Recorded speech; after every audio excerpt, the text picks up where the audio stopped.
선율이 마을의 흙길은 도시의 아스팔트와는 전혀 다른 감각을 발바닥에 전달했다. 질척거리면서도 생명력이 느껴지는 감촉. 강태민은 어색하게 웃으며 자신의 발치를 내려다보았다. 값비싼 수제화 대신 신은 낡은 운동화는 이미 흙먼지로 뒤덮여 원래의 색을 잃어버린 지 오래였다.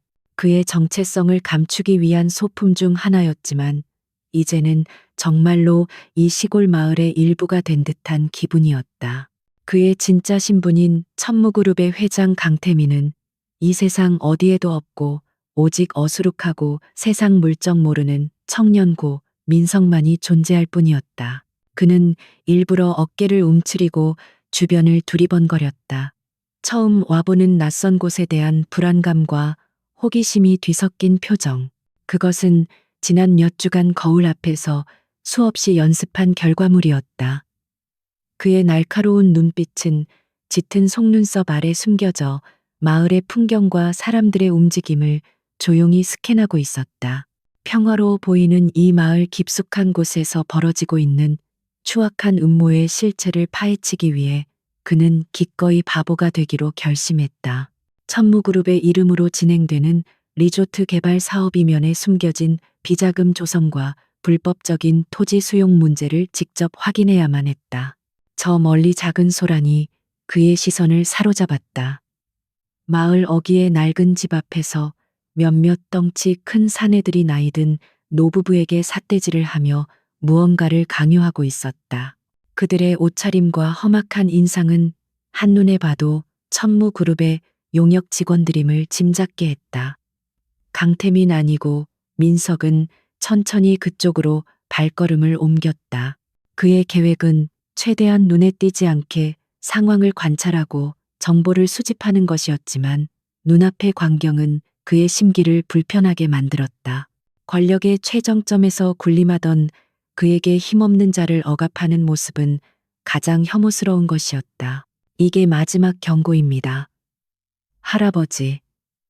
좋은 말 할 때 이 계약서에 도장 찍으시죠. 헐값이라도 쳐줄 때 팔고 나가는 게 현명한 겁니다. 용역 직원의 리더로 보이는 남자가 협박조로 말했다. 그의 손에 들린 서류 뭉치가 노인의 얼굴 바로 앞까지 위협적으로 다가왔다. 노인은 겁에 질려 뒷걸음질 쳤고 그의 아내는 눈물만 흘리고 있었다.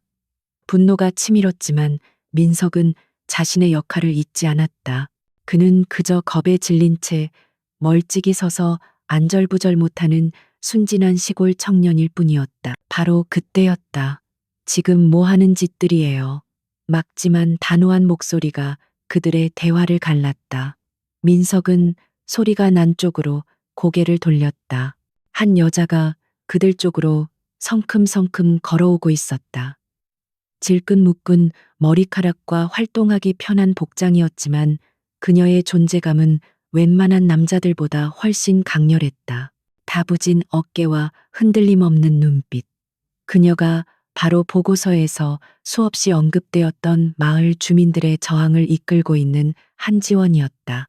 그녀의 등장은 마치 고요한 호수에 던져진 돌멩이처럼 팽팽한 긴장감을 깨뜨렸다. 용역 직원들은 예상치 못한 인물의 등장에 잠시 당황했지만 이내 비웃음을 지었다. 이게 누구야, 한지원 아가씨 아니신가? 당신이 왜 여기 끼어들어? 이건 우리랑 저 어르신들 사이의 문제라고. 리더 격의 남자가 빈정거렸다. 하지만 한지원은 조금도 위축되지 않았다. 그녀는 노부부의 앞을 막아서며 그를 똑바로 쏘아보았다. 어르신들을 협박해서 땅을 빼앗으려는 게 어떻게 당신들만의 문제예요. 이건 명백한 불법 행위고 우리 마을 전체의 문제입니다. 당장 여기서 떠나세요. 그녀의 목소리에는 두려움의 그림자조차 없었다. 오직 강한 신념과 의지만이 담겨 있었다. 민석은 숨을 죽인 채 그 광경을 지켜보았다. 서류로만 접했던 한지원이라는 인물이 살아 움직이는 것을 직접 목격하는 순간이었다. 그녀는 그가 상상했던 것보다 훨씬 더 강하고 용감했다. 그녀의 눈빛은 마치 꺼지지 않는 불꽃처럼 타오르며 거대한 자본의 폭력 앞에서 결코 물러서지 않겠다는 의지를 분명히 보여주고 있었다. 그의 차가운 심장 한구석에서 무언가 미세한 파문이 일었다. 용역 직원은 코웃음을 쳤다. 불법, 우리가 뭘 어쨌다고 정당한 보상금을 제시하고 합법적인 절차에 따라 계약을 진행하는 중이야. 당신이 법에 대해 뭘 안다고 나서 그냥 얌전히 집에 가서 밭이나 갈지. 그래, 그는 노골적으로 그녀를 무시하며 다시 노인에게 다가가려 했다. 그러나 지원은 한 발짝도 물러서지 않았다. 그 보상금이 시세의 절반도 안 된다는 건 온 동네가 다 아는 사실이에요. 그리고 어르신들이 원치 않는 계약을 강요하는 건 협박죄에 해당하고요. 계속 이런 식으로 나오면 경찰에 신고하고 언론에 제보할 겁니다. 경찰 언론 웃기지 마. 이 동네 경찰서장이 누구랑 매일 골프 치는지나 알고 하는 소리야. 남자는 이제 대놓고 비웃으며 그녀를 위협하기 시작했다. 그의 손이 지원의 어깨를 향해 뻗어나가는 순간 민석은 자기도 모르게 몸을 움직일 뻔했다. 하지만 그는 간신히 충동을 억눌렀다. 지금 그가 나서면 모든 계획이 수포로 돌아간다. 그는 고 민석이어야만 했다. 무력하고 어수룩한, 그래서 누구의 경계도 사지 않는 그런 인물. 지원은 남자의 손을 거칠게 쳐냈다. 내 몸에 손대지 마. 그녀의 눈빛이 더욱 차갑게 빛났다. 그 순간 마을 사람들이 하나둘씩 집에서 나와 그들 주위로 모여들기 시작했다. 모두의 얼굴에는 불안감과 분노가 뒤섞여 있었다. 용역 직원들은 수적으로 불리해지자 잠시 주춤했다. 리더는 혀를 차며 지원을 노려보았다. 오늘만 날이 아니야, 한지원. 네가 언제까지 저 영감탱이들을 지켜줄 수 있을 것 같아 두고 보라고. 그는 마지막으로 아기의 찬말을 내뱉고는 부하들을 이끌고 차를 향해 돌아섰다. 소란이 끝나자 마을 사람들은 안도의 한숨을 내쉬며 흩어졌다. 지원은 겁에 질린 노부부를 다독이며 집 안으로 부축했다. 민석은 그 모든 과정을 조용히 지켜보고 있었다. 그의 머릿속은 복잡했다. 박동훈 이사, 이 프로젝트의 현장 책임자. 그가 이런 식으로 일을 처리하고 있을 줄은 예상했지만 직접 보니 생각보다 훨씬 더 악랄했다. 그리고 한지원. 그녀는 단순한 저항의 중심 인물이 아니었다. 그녀는 이 마을의 심장이자 영혼과도 같은 존재였다. 지원이 노부부의 집에서 나왔을 때 그녀의 시선이 마침내 민석에게 닿았다. 그녀는 낯선 얼굴을 잠시 경계하는 듯 했지만 그의 어수룩한 행색과 겁먹은 듯한 표정을 보고는 이내 경계를 풀었다. 여기서 뭐 하세요? 처음 보는 얼굴인데. 그녀의 목소리는 아까와는 달리 조금 부드러웠지만 여전히 거리가 느껴졌다. 민석은 준비했던 대로 어눌하게 대답했다. 저는 그냥 지나가던 길인데 싸우는 것 같아서, 무서워서. 그는 말끝을 흐리며 바보처럼 웃어 보였다. 지원은 그의 모습을 위아래로 훑어보았다. 도시에서 온 사람 같기는 한데 어딘가 많이 부족해 보였다. 그녀는 가볍게 한숨을 쉬었다. 여긴 위험하니까 빨리 볼일 보고 떠나는 게 좋을 거예요. 그녀는 짧게 충고를 던지고는 자신의 집을 향해 걸어갔다. 그녀에게 고민석은 그저 잠시 스쳐 지나가는 약간 모자라 보이는 외부인일 뿐이었다. 그녀는 그 순진해 보이는 얼굴 뒤에 거대한 폭풍의 눈이 숨겨져 있다는 사실을 전혀 알지 못했다. 민석은 그녀가 사라진 방향을 한참 동안 바라보았다. 한지원의 용감한 모습과 박동훈의 비열한 수법이 그의 머릿속에서 교차했다. 이번 조사는 생각보다 더 위험하고 복잡해질 것 같았다. 하지만 동시에 그는 가슴속에서 뜨거운 무언가가 차오르는 것을 느꼈다. 그것은 단순한 분노나 의무감을 넘어선 감정이었다. 짓밟히는 약자를 지키려는 저 작은 불꽃을 그는 결코 꺼지게 내버려 두고 싶지 않았다. 그는 자신의 정체를 숨긴 채 이 마을을 구하고 그녀를 지키기 위한 자신만의 전쟁을 시작하기로 결심했다. 그날 밤 민석은 마을 외곽의 허름한 민박집에 누워 낮의 일을 복귀했다. 한지원의 얼굴이 계속해서 눈앞에 어른거렸다. 그녀의 강인한 눈빛, 흔들림 없는 목소리, 거대한 권력에 맞서 싸우는 그녀의 모습은 그가 지금껏 보아왔던 어떤 사업가나 정치인보다도 훨씬 더 인상적이었다. 그는 자신의 비서에게 전화를 걸어 낮에 있었던 일을 간략하게 보고하고 박동훈 이사의 비리 내역에 대한 추가 조사를 지시했다. 그의 목소리는 더 이상 어수룩한 고민석의 것이 아니었다. 그것은 냉철하고 날카로운 천무그룹의 지배자 강태민의 목소리였다. 수화기 너머로 비서의 걱정스러운 목소리가 들려왔다. 회장님 너무 위험합니다. 직접 나서시는 것보다는 저희에게 맡겨주시는 편이. 하지만 태민은 그의 말을 잘랐다. 아니, 내가 직접 봐야겠어. 서류로는 절대 알 수 없는 것들이 있어. 사람의 눈빛, 목소리의 떨림, 공기의 무게 같은 것들 말이야. 그는 전화를 끊고 다시 어둠 속으로 침잠했다. 선율이 마을의 밤은 도시의 불빛 없이 완벽한 어둠에 잠겨 있었다. 그리고 그 어둠 속에서 거대한 계획이 조용히 움트고 있었다. 다음 날 아침 민석은 다시 어수룩한 청년으로 돌아와 마을을 어슬렁거렸다.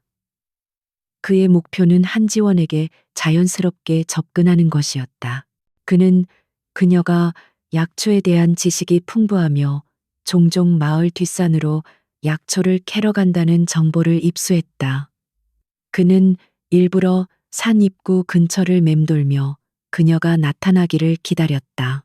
어설픈 연기였지만 그의 외모와 분위기는 누구도 그를 의심하지 않게 만드는 완벽한 위장막이 되어 주었다. 얼마 지나지 않아 등에 작은 바구니를 맨 지원이 나타났다. 그녀는 민석을 발견하고는 잠시 멈칫했지만 이내 못 본 척 지나치려 했다. 민석은 이때를 놓치지 않고 그녀에게 다가갔다. 안녕하세요. 어제 뵈었던. 그는 최대한 순진한 표정을 지으며 말을 걸었다. 지원은 마지못해 고개를 끄덕였다. 네, 그런데요. 그녀의 태도는 여전히 쌀쌀맞았다.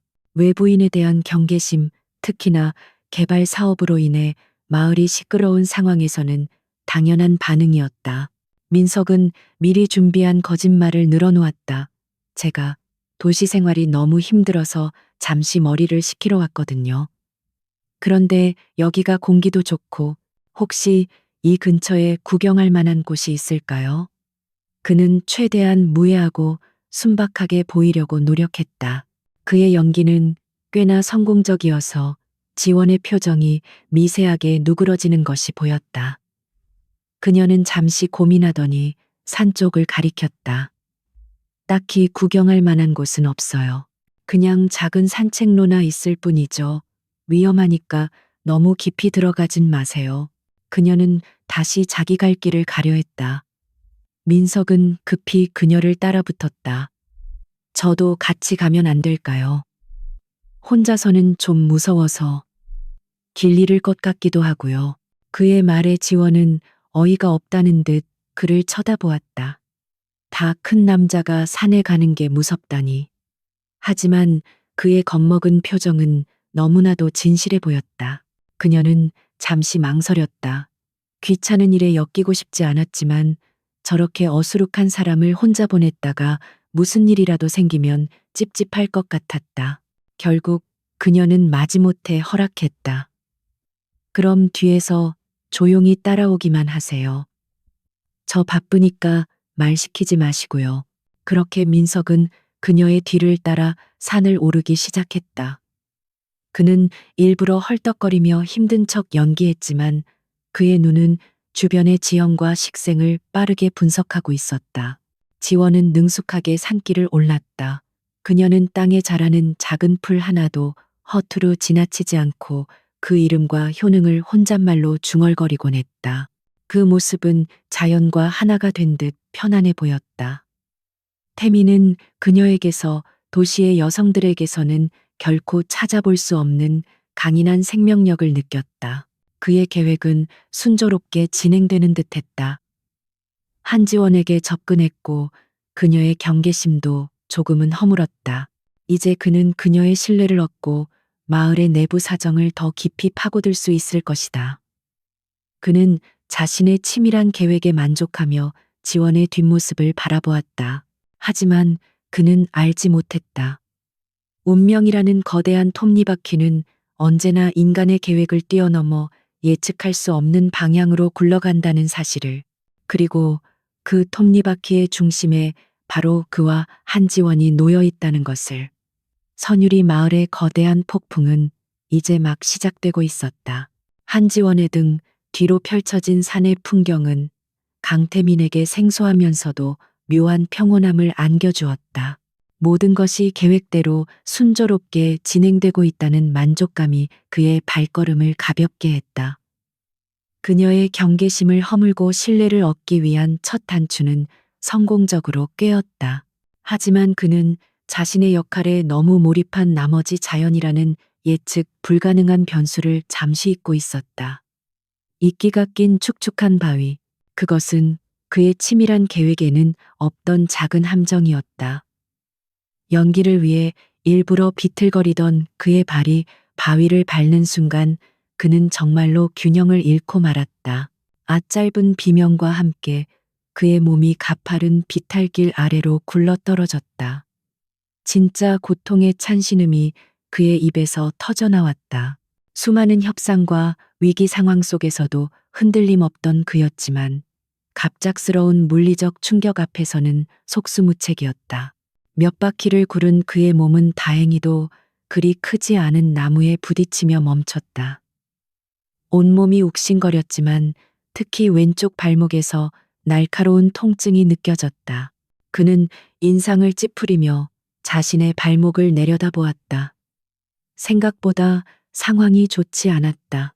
앞서가던 한지원은 뒤에서 들려온 비명소리에 깜짝 놀라 뒤를 돌아보았다. 방금 전까지 자신의 뒤를 어설프게 따라오던 남자가 사라지고 없었다.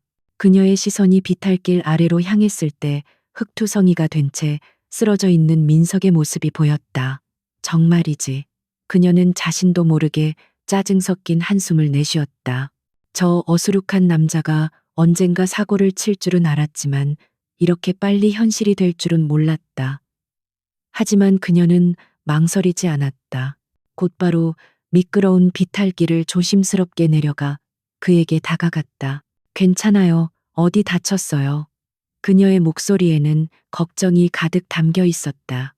민석은 고통을 참으며 대답했다. 발목을 삔 것 같아요. 그리고 팔의 상처가, 그의 팔에는 날카로운 나뭇가지에 긁힌 상처가 길게 나 있었고 붉은 피가 배어나오고 있었다. 지원은 그의 상태를 빠르게 살폈다. 다행히 골절은 아닌 듯했지만 발목이 심하게 부어오르고 있었다. 이대로 산에 둘 수는 없는 노릇이었다. 그녀는 결심한 듯 단호하게 말했다. 일단 여기서 응급처치부터 해야겠어요. 그리고 저희 집으로 가서 제대로 치료하죠. 혼자서는 못 움직일 테니 저한테 기대세요. 민석은 그녀의 도움을 받아 겨우 몸을 일으켰다. 그녀의 작은 체구, 어디에서 그런 힘이 나오는지 자신보다 머리 하나는 더 큰 그를 능숙하게 부축했다. 그녀에게서는 흙과 풀잎 그리고 은은한 약초의 향기가 났다. 도시의 인공적인 향수 냄새와는 전혀 다른 살아있는 자연의 향기였다. 그 향기는 이상하게도 그의 고통을 조금이나마 덜어주는 듯했다. 그는 그녀의 어깨에 기대어 절뚝거리며 힘겹게 산을 내려오기 시작했다. 계획에 없던 사고였지만 어쩌면 이것이 그녀에게 더 깊이 다가갈 수 있는 절호의 기회일지도 모른다고 생각했다. 지원의 집은 마을 안쪽에 위치한 아담한 초가집이었다. 마당에는 여러 종류의 약초들이 잘 정돈된 채 자라고 있었고, 처마 밑에는 말린 약초 꾸러미들이 주렁주렁 매달려 있었다. 집안은 소박했지만 먼지 하나 없이 정갈했다. 벽에는 온갖 종류의 약초들이 용도별로 분류되어 걸려 있었고, 공기 중에는 마음을 편안하게 해주는 쓴 약 냄새가 감돌았다. 이곳은 그녀의 삶의 터전이자 그녀라는 사람을 고스란히 보여주는 공간이었다. 태미는 잠시 주변을 둘러보며 이 모든 것을 자신의 눈과 마음에 담았다. 지원은 민석을 마루에 앉히고는 익숙한 솜씨로 구급상자를 가져왔다. 그녀는 먼저 그의 팔에 난 상처를 소독하고 약을 발랐다. 그녀의 손길은 망설임 없이 부드럽고 정확했다. 태미는 자신을 치료해주는 그녀의 진지한 얼굴을 가만히 바라보았다. 햇볕에 그을린 건강한 피부, 어떤 꾸밈도 없는 수수한 모습이었지만 그 안에는 강한 의지와 따뜻한 생명력이 공존하고 있었다. 그는 지금껏 수많은 사람들을 만나왔지만 이처럼 순수하고 강인한 눈빛을 가진 사람은 본 적이 없었다. 이제 발목을 좀 볼게요. 많이 아프겠지만 조금만 참으세요. 그녀는 그의 바지를 조심스럽게 걷어 올렸다. 퉁퉁 부어오른 그의 발목을 보자 그녀의 미간이 살짝 찌푸려졌다. 그녀는 잠시 생각하더니 집 안으로 들어가 무언가를 가지고 나왔다. 그것은 짙은 녹색의 반죽 같은 것이었는데 찌은 약초와 곡물가루를 섞어 만든 것 같았다. 그녀는 그것을 천에 넓게 펴서 그의 발목에 조심스럽게 감쌌다. 시원한 감촉과 함께 쌉쌀한 약초 향이 코끝을 스쳤고 신기하게도 타는 듯한 통증이 서서히 가라앉는 것이 느껴졌다. 이게 뭐예요? 민석이 순진한 아이처럼 물었다. 그의 목소리는 여전히 어수룩한 고 민석의 것이었다. 지원은 붕대를 매듭 지으며 무심하게 대답했다. 치자랑 다른 약초 몇 가지를 섞어서 만든 거예요. 붓기를 빼고 염증을 가라앉히는데 효과가 좋죠. 할머니께 배운 민간요법이에요. 그녀의 말에는 자신의 지식에 대한 작은 자부심이 묻어났다. 태미는 속으로 감탄했다. 체계적인 의학 교육을 받지 않았음에도 그녀는 오랜 세월 전에 내려온 지혜를 몸으로 체득하고 있었다. 이것이야말로 진짜 실력이었다. 치료를 마친 지원은 그에게 따뜻한 물 한 잔을 건넸다. 한동안은 무리하게 걷지 마세요. 며칠 지나면 괜찮아질 거예요. 그녀의 말투는 여전히 무뚝뚝했지만 그 안에는 분명한 친절이 담겨 있었다. 태미는 그녀의 따뜻한 배려에 가슴 한구석이 뭉클해지는 것을 느꼈다. 천무그룹의 회장 강태민으로 살면서 그는 언제나 이해관계에 얽힌 사람들 속에서 살아왔다. 아무런 대가도 바라지 않는 순수한 호의를 받아본 것이 얼마만인지 기억조차 나지 않았다. 그가 물을 마시는 동안 지원은 잠시 부엌으로 들어갔다. 태미는 그 틈을 이용해 집안을 다시 한번 찬찬히 둘러보았다. 그때 그의 시선이 창가 선반 위에 놓인 작은 돌멩이에 닿았다. 평범한 돌멩이가 아니었다. 그것은 종이에 쌓여 있었는데 종이에는 붉은색 페인트로 깝치지 마라. 다음은 내 엑스이다라고 거칠게 쓰여 있었다. 그것은 명백한 협박이었다. 그리고 돌멩이의 모양과 크기로 보아 창문을 깨고 집 안으로 던져진 것이 분명했다.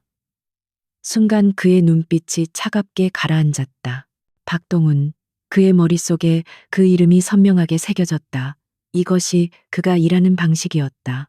법의 테두리를 교묘하게 넘나들며 뒤로는 이런 비열한 수법으로 주민들을 압박하고 있었던 것이다. 특히 저항의 중심인 한지원은 그의 집중적인 표적이 되었을 터였다. 분노가 그의 혈관을 타고 빠르게 흘렀다. 그는 이 여자가 혼자서 얼마나 무섭고 외로운 싸움을 해왔을지 짐작할 수 있었다. 그럼에도 불구하고 그녀는 자신의 앞에서 단 한 번도 약한 모습을 보이지 않았다. 오히려 다친 자신을 걱정하고 치료해 주었다. 지원이 부엌에서 나왔을 때 태미는 이미 평소의 어수룩한 표정으로 돌아와 있었다. 그는 아무것도 보지 못한 척 그녀에게 고맙다는 인사를 반복했다. 정말 감사합니다. 어떻게 이 은혜를 갚아야 할지 모르겠네요. 그는 일부러 더 과장되게 고개를 숙였다. 지원은 그런 그가 부담스러운 듯 손사래를 쳤다. 됐어요. 누구라도 그랬을 거예요. 그나저나 이제 어떻게 하실 거예요? 이 발로는 혼자 돌아가기 힘들 텐데 바로 그때였다. 태민이 기다리던 기회가 찾아왔다. 사실 제가 묵고 있는 민박집이 여기서 꽤 멀어서요. 혹시 오늘 하루만이라도 신세를 져도 될까요? 방해 안 되게 조용히 있을게요. 네, 그는 최대한 불쌍하고 애처로운 표정을 지었다. 지원은 난감한 표정을 지었다. 생전 처음 보는 남자를, 그것도 다 큰 남자를 집에 들인다는 것은 상상도 해본 적 없는 일이었다. 하지만 저 꼴을 하고 있는 사람을 매정하게 내쫓을 수도 없는 노릇이었다. 그녀의 망설임을 읽은 태미는 쐐기를 박았다. 절대 이상한 사람 아니에요. 제발요. 이 발로는 정말 한 발짝도 못 움직이겠어요. 그의 간절한 연기에 결국 지원은 두 손을 들고 말았다. 알았어요. 대신 내일 아침이 되면 바로 떠나셔야 해요. 그녀는 마지못해 허락하며 작은 골방을 그에게 내주었다.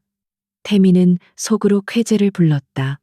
그의 계획은 이제 새로운 국면으로 접어들고 있었다. 그녀의 가장 가까운 곳에서 그는 그녀를 위협하는 모든 것들로부터 그녀를 지켜낼 것이다. 그날 밤 태미는 지원이 내어준 작은 방에 누워 잠을 청했다. 발목의 통증보다도 낮에 보았던 협박의 메시지가 그의 마음을 무겁게 짓눌렀다. 그는 더 이상 이 싸움을 천무그룹의 비리를 파헤치는 업무의 연장선으로만 생각할 수 없었다. 이것은 이제 한 여자를 지키기 위한, 그리고 짓밟힌 정의를 바로 세우기 위한 그의 개인적인 전쟁이 되었다. 그는 어둠 속에서 조용히 주먹을 쥐었다. 자신의 정체를 드러낼 때까지 그는 고민석이라는 가면 뒤에서 가장 날카로운 칼을 갈고 있을 것이다. 그리고 그 칼날의 첫 번째 목표는 바로 박동훈 이사가 될 것이었다. 한지원의 집에서 보낸 하룻밤은 강태민에게 낯선 평온함을 선사했다. 하지만 그 평온함 아래에는 언제 터질지 모르는 시한폭탄 같은 긴장감이 맴돌고 있었다.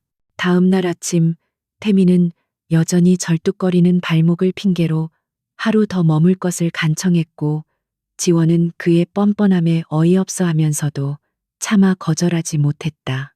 그녀의 마음속에서 고민석이라는 남자는 어수룩하지만 착한 사람으로 조금씩 자리를 잡아가고 있었다. 그러나 그들이 쌓아 올린 위태로운 일상은 거대한 음모의 그림자 아래 놓여 있었다.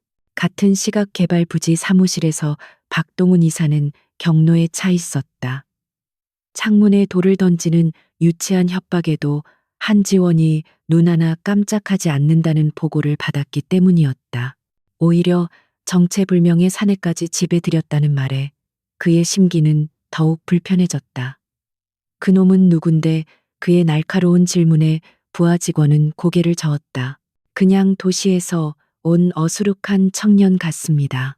며칠 전부터 마을을 어슬렁거리던데 한지원 씨가 다친 그를 돌봐주고 있는 모양입니다.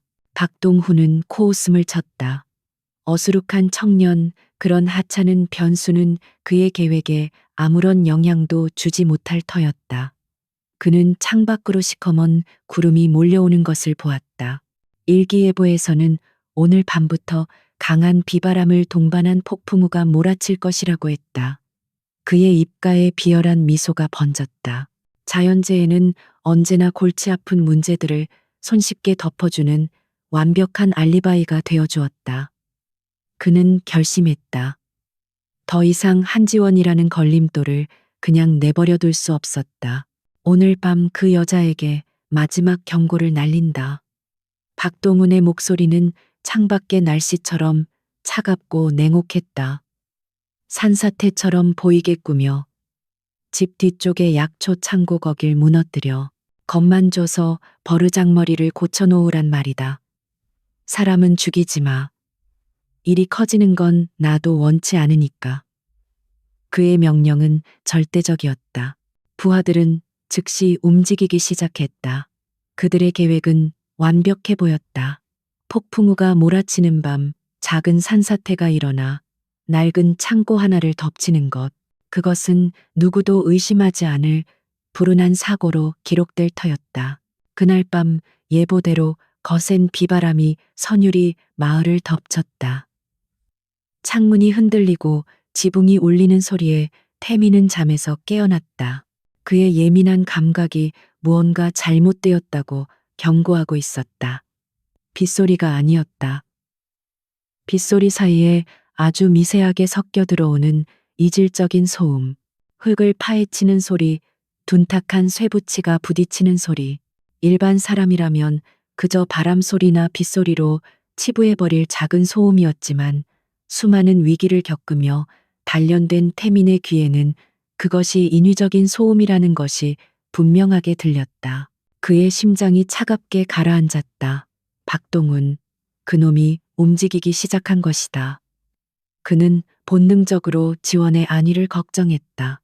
그는 절뚝거리는 다리를 이끌고 조심스럽게 방을 나섰다. 본체는 조용했다.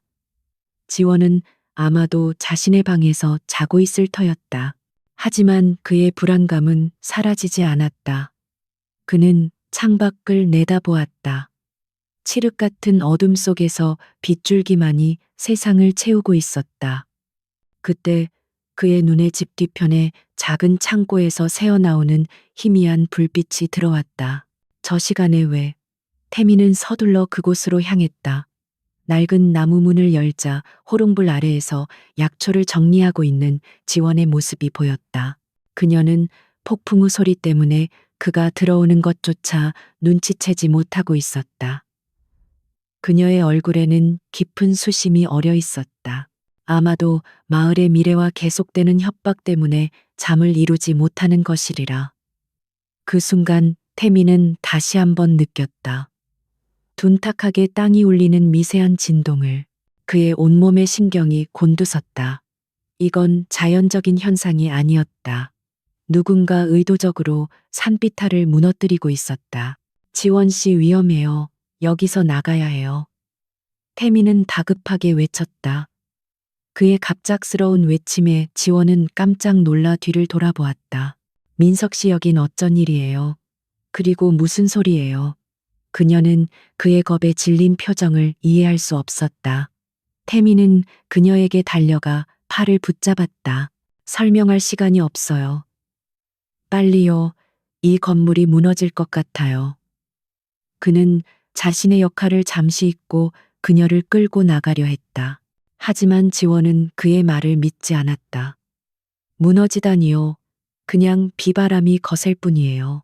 너무 예민하게 구는 거 아니에요. 그녀는 그의 행동을 폭풍우에 겁먹은 남자의 과민 반응으로 치부했다. 그녀가 그의 손을 뿌리치려는 순간 등 뒤에서 산이 우는 소리가 들렸다. 쿠르르릉 땅이 비명을 지르며 거대한 흙더미와 바위 그리고 뿌리째 뽑힌 나무들이 그들이 있는 창고를 향해 무서운 속도로 쏟아져 내렸다. 안돼 태민의 절규와 함께 거대한 충격이 창고를 덮쳤다.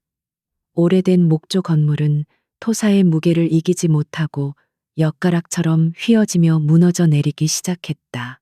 태민은 본능적으로 지원을 감싸 안고 가장 튼튼해 보이는 기둥 아래로 몸을 던졌다. 무너지는 석가래와 쏟아지는 흙더미가 그들을 덮쳤다. 그의 등 위로 떨어진 육중한 대들보가 그의 숨을 멎게 할 것 같은 고통을 안겨주었지만 그는 이를 악물고 버텼다. 그의 품 안에서 지원이 지르는 작은 비명 소리만이 그의 의식을 붙들고 있었다. 얼마나 시간이 흘렀을까. 모든 소음이 멈추고 지독한 정적만이 남았다. 먼지와 흙냄새 그리고 축축한 비냄새가 코를 찔렀다.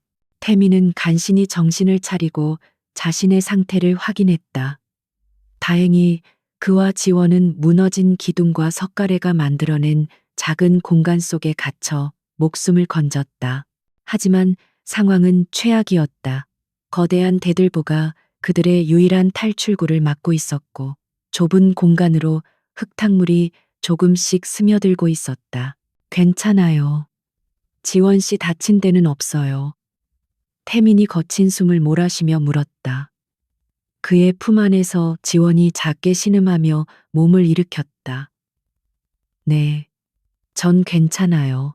하지만 민석 씨는 등이 그녀의 목소리가 떨리고 있었다. 그녀는 보았다. 자신을 보호하기 위해 그의 등이 피로 흥건하게 젖어 있는 것을. 신경 쓰지 마요. 난 괜찮으니까. 태민의 목소리는 놀랍게도 침착했다. 고 민석의 어수룩함은 온데간데 없었다. 오직 강인하고 흔들림 없는 의지만이 남아 있었다. 지원은 혼란스러웠다. 이 남자는 누구일까? 겁 많고 어리숙해 보이던 그가 어떻게 이런 위기 상황에서 자신을 보호하고 이토록 침착할 수 있는 것일까? 그녀의 머릿속이 복잡하게 얽혀 들어갔다. 하지만 지금은 그런 생각을 할 때가 아니었다. 그들은 꼼짝없이 갇혔다. 어떡하죠? 밖으로 나갈 수가 없어요. 이대로 있다가는. 그녀의 목소리에 절망이 깃들었다. 바로 그때 태민이 움직였다. 그는 더 이상 자신의 정체를 숨기는 데 연연하지 않았다. 지금 가장 중요한 것은 지원의 안전이었다. 그는 주변을 빠르게 살폈다. 탈출구를 막고 있는 대들보, 성인 남자 서너 명이 달려들어도 움직이기 힘든 거대한 나무였다. 하지만 기다릴 시간은 없었다. 그는 결심했다. 지원 씨 저쪽으로 최대한 물러나 있어요. 내가 길을 만들 테니까. 그의 말에 지원은 의아한 표정을 지었다. 길을요, 저걸 어떻게. 그녀의 말이 끝나기도 전에 태민은 부러진 석갈에 하나를 집어들었다. 그리고는 그것을 대들보 아래 틈새에 쐐기처럼 박아 넣었다. 그의 행동은 군더더기 없이 빠르고 정확했다. 그는 자신의 온 체중을 실어 석가래를 눌렀다. 지렛대의 원리. 하지만 그것은 단순한 물리 법칙을 넘어선 인간의 의지가 만들어내는 기적에 가까웠다. 그의 입에서 짐승과도 같은 포효가 터져 나왔다. 그의 등 근육이 터질 듯이 부풀어 올랐고 핏줄이 선명하게 돋아났다. 어수룩한 청년의 모습이라고는 상상할 수 없는 압도적인 힘이었다. 삐걱거리는 소리와 함께 그들을 가두고 있던 거대한 대들보가 아주 조금씩 그러나 분명하게 들어 올려지고 있었다. 지원은 눈앞의 광경을 믿을 수 없다는 듯 입을 틀어막았다. 저것은 인간의 힘이 아니었다. 그것은 마치 절체절명의 순간에 발현된 초인적인 힘과 같았다. 마침내 한 사람이 겨우 빠져나갈 수 있을 정도의 틈이 생겼다. 지금이에요. 빨리 나가요. 태민이 소리쳤다. 지원은 망설일 틈도 없이 그의 말에 따라 좁은 틈새로 몸을 밀어 넣었다. 그녀가 밖으로 빠져나가는 순간 태민의 힘이 다했는지 대들보가 다시 쿵하는 소리와 함께 원래 자리로 떨어졌다. 태민은 아직 안에 갇혀 있었다. 민석 씨 지원이 절규하며 그를 불렀지만 그는 대답이 없었다. 폭풍우 속에서 그녀는 무너진 창고의 잔해를 바라보며 절망감에 휩싸였다. 자신을 구한 저 남자는 대체 누구란 말인가? 절망은 오래가지 않았다. 한지원의 눈에 맺혔던 눈물은 이내 강인한 결의로 바뀌었다. 그녀는 빗속을 향해 돌아섰다. 자신을 구해준 저 남자를 저렇게 무모하고도 용감했던 남자를 이대로 잃을 수는 없었다. 그녀는 마을을 향해 비명을 지르듯 외쳤다. 사람 살려, 누가 좀 도와주세요. 산사태가 났어요. 사람이 깔렸어요. 그녀의 절박한 목소리는 폭풍우 소리를 뚫고 마을로 퍼져나갔다. 이내 하나둘씩 등불과 손전등을 든 마을 사람들이 집 밖으로 뛰쳐나오기 시작했다. 그들은 무너진 창고의 끔찍한 광경에 잠시 말을 잃었지만 지원의 다급한 설명에 즉시 정신을 차렸다. 지원이를 구하려다 그 청년이 안에 갇혔소. 한 노인의 외침을 시작으로 모두가 한마음으로 움직이기 시작했다. 남자들은 삽과 괭이를 들고 흙더미를 파헤치기 시작했고 여자들은 부상자를 대비해 물과 수건을 날랐다. 그것은 거대한 재앙 앞에서 인간의 나약함이 아닌 함께 위기를 극복하려는 공동체의 위대함을 보여주는 광경이었다. 지원은 넋놓고 서 있지 않았다. 그녀는 구조 작업의 중심에서 사람들을 지휘했다. 여기는 약해요. 저쪽 큰 기둥부터 치워야 해요. 조심하세요. 더 무너질 수 있어요. 그녀의 목소리는 떨리지 않았다. 오히려 평소보다 더 침착하고 단호했다. 위기의 순간 그녀의 내면에 잠재되어 있던 리더십이 빛을 발하고 있었다. 그녀는 고민석이라는 남자가 보여주었던 초인적인 힘과 희생정신에 응답이라도 하듯 자신의 모든 것을 쏟아부어 그를 구하려 했다. 얼마나 지났을까? 굵은 빗줄기와 땀으로 범벅이 된 한 남자가 소리쳤다. 찾았다. 여기 사람이 있어. 사람들은 일제히 그곳으로 몰려들었다. 강태민은 거대한 대들보와 부서진 벽체 사이에 기적적으로 만들어진 공간 속에서 의식을 잃은 채 쓰러져 있었다. 그의 등은 온통 붉은 피로 물들어 있었고 얼굴은 흙먼지로 뒤덮여 창백했다. 지원은 심장이 멎는 듯한 기분으로 그에게 달려갔다. 그녀는 조심스럽게 그의 코에 손가락을 가져다 댔다. 희미하지만 분명하게 느껴지는 숨결. 그는 살아 있었다. 마을 사람들의 도움으로 태미는 조심스럽게 잔해 속에서 옮겨졌다. 지원은 한치의 망설임도 없이 그를 자신의 집으로 데려갔다. 쏟아지는 비를 맞으며 그의 축 늘어진 몸을 부축하는 동안 그녀의 머릿속은 수만 가지 생각으로 가득 찼다.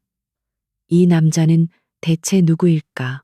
그저 어수룩한 도시 청년이 아니라는 것은 분명했다. 그가 보여준 힘위기 상황에서의 침착함, 그리고 자신을 구하기 위한 희생정신, 그 모든 것이 고민석이라는 인물과는 전혀 어울리지 않는 조각들이었다. 지원은 밤새도록 잠들지 않고 태민을 간호했다. 그녀는 먼저 그의 등에 밝힌 날카로운 나무 파편들을 조심스럽게 제거했다. 상처는 생각보다 깊었다. 그녀는 할머니에게 배운 대로 지혈 효과가 있는 약초를 찧어 상처에 붙이고 깨끗한 천으로 단단히 동염했다. 그리고는 펄펄 끓는 그의 몸을 젖은 수건으로 계속해서 닦아주었다. 그의 얼굴을 닦아주던 그녀의 손길이 잠시 멈췄다. 흙먼지가 거친 그의 얼굴은 그녀가 생각했던 것보다 훨씬 더 날카롭고 단단한 선을 가지고 있었다. 굳게 담은 입술과 오뚝한 콧날, 잠들어 있는 모습에서도 어떤 위엄과 고고함이 느껴졌다. 다음 날 아침이 되어서야 태미는 희미하게 의식을 되찾았다. 눈을 뜨자 가장 먼저 보인 것은 자신의 손을 꼭 잡은 채 곁에서 엎드려 잠든 지원의 모습이었다. 밤새 자신을 간호하느라 지쳐 잠든 모양이었다. 그녀의 얼굴에는 피로감이 역력했지만 그 모습마저도 태민의 마음을 흔들었다. 그는 조심스럽게 몸을 일으키려 했지만 등에서 느껴지는 극심한 고통에 자신도 모르게 신음소리를 냈다. 그 소리에 지원이 화들짝 놀라며 잠에서 깨어났다. 민석 씨 정신이 들어요. 괜찮아요. 그녀는 걱정스러운 눈으로 그를 바라보았다. 태미는 희미하게 미소를 지으며 대답했다. 네, 덕분에요. 지원 씨는 다친 데 없죠. 깨어나자마자 자신의 안위부터 묻는 그의 모습에 지원의 마음 한구석이 다시 한번 울컥했다. 그녀는 고개를 저으며 말했다. 전 괜찮아요. 민석 씨 덕분에. 하지만 대체 어떻게 된 일이에요? 그 대들보를 어떻게? 그녀는 차마 말을 잇지 못했다. 눈앞에서 본 광경은 여전히 비현실적으로 느껴졌다. 태미는 이미 준비해둔 거짓말을 늘어놓았다. 그의 목소리는 다시 어수룩하고 힘없는 고 민석의 것으로 돌아와 있었다. 저도 잘 모르겠어요. 그냥 지원 씨를 구해야 한다는 생각밖에 없었어요. 정신을 차려보니 저도 모르는 힘이 막 솟아나는 것 같았어요. 드라마에서 보면 위급할 때 초인적인 힘이 나온다고 하잖아요. 그런 거였나 봐요. 그는 멋쩍게 웃으며 머리를 극적였다. 너무나도 허술한 변명이었지만 지금의 지원에게는 그것을 따져 물을 힘이 없었다. 그녀는 그의 말을 온전히 믿지는 않았다. 하지만 믿고 싶었다. 그를 미스터리한 인물로 남겨두기보다는 자신을 구하기 위해 필사적이었던 선한 사람으로 기억하고 싶었다. 그녀는 깊은 한숨을 내쉬며 말했다. 어쨌든 고마워요. 목숨을 구해줬어요. 이 은혜는 평생 잊지 않을게요. 그녀의 진심 어린 감사 인사에 태미는 오히려 마음이 무거워졌다. 자신이 그녀를 속이고 있다는 사실이 그의 양심을 찔렀다. 하지만 아직은 진실을 밝힐 때가 아니었다. 그날 이후 태미는 지원의 집에서 본격적으로 요양 생활을 시작했다. 그의 부상은 생각보다 심각해서 꼼짝없이 누워 지내야만 했다. 지원은 그런 그를 지극정성으로 돌보았다.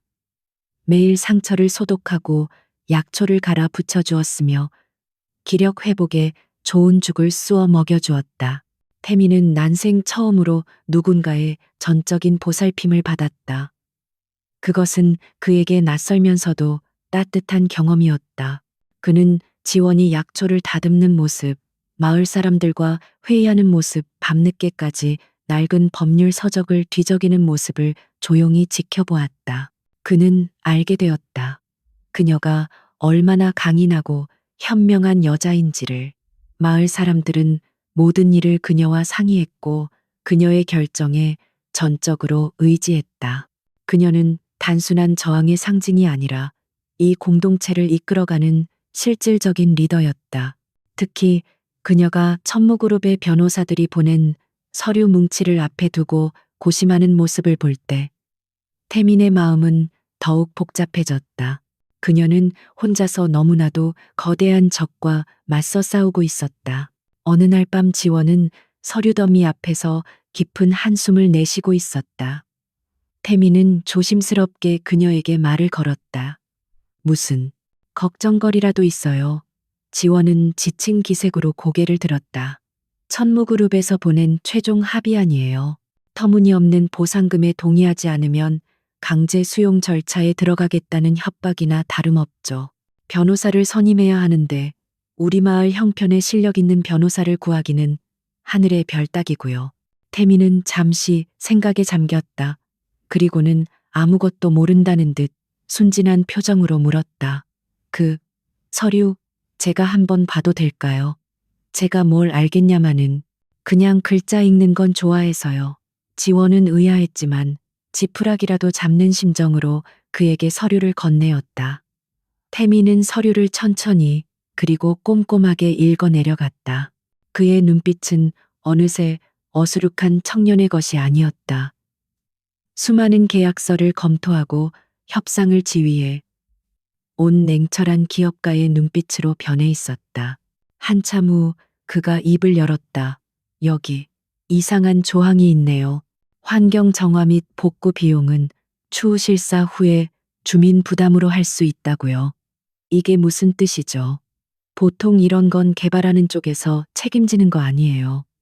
그의 지적은 정확하게 문제의 핵심을 꿰뚫고 있었다. 그것은 교묘하게 숨겨진 독소 조항으로 나중에 주민들에게 엄청난 빚을 떠안길 수 있는 위험한 함정이었다. 지원은 그 부분을 미처 발견하지 못하고 있었다. 그녀의 눈이 커졌다. 정말이네요. 이걸 어떻게. 태미는 계속해서 아무것도 모르는 척 연기했다. 그리고 이 토지 감정평가서도 좀 이상해요. 주변 지역 실거래가랑 비교해 본 적은 있으세요?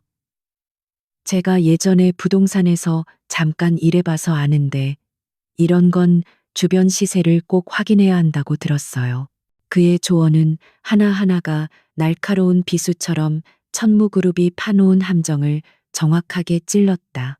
그는 마치 잘 짜인 체스판의 다음 수를 예측하듯 상대방의 전략을 완벽하게 간파하고 있었다. 지원은 충격에 휩싸였다. 이 남자의 정체는 대체 무엇일까? 우연이라고 하기에는 그의 지적이 너무나도 예리하고 전문적이었다. 그녀는 의심스러운 눈초리로 그를 바라보았다. 민석 씨, 혹시 법률 쪽 일을 하셨어요? 태민은 당황한 척 손사래를 쳤다. 아니에요.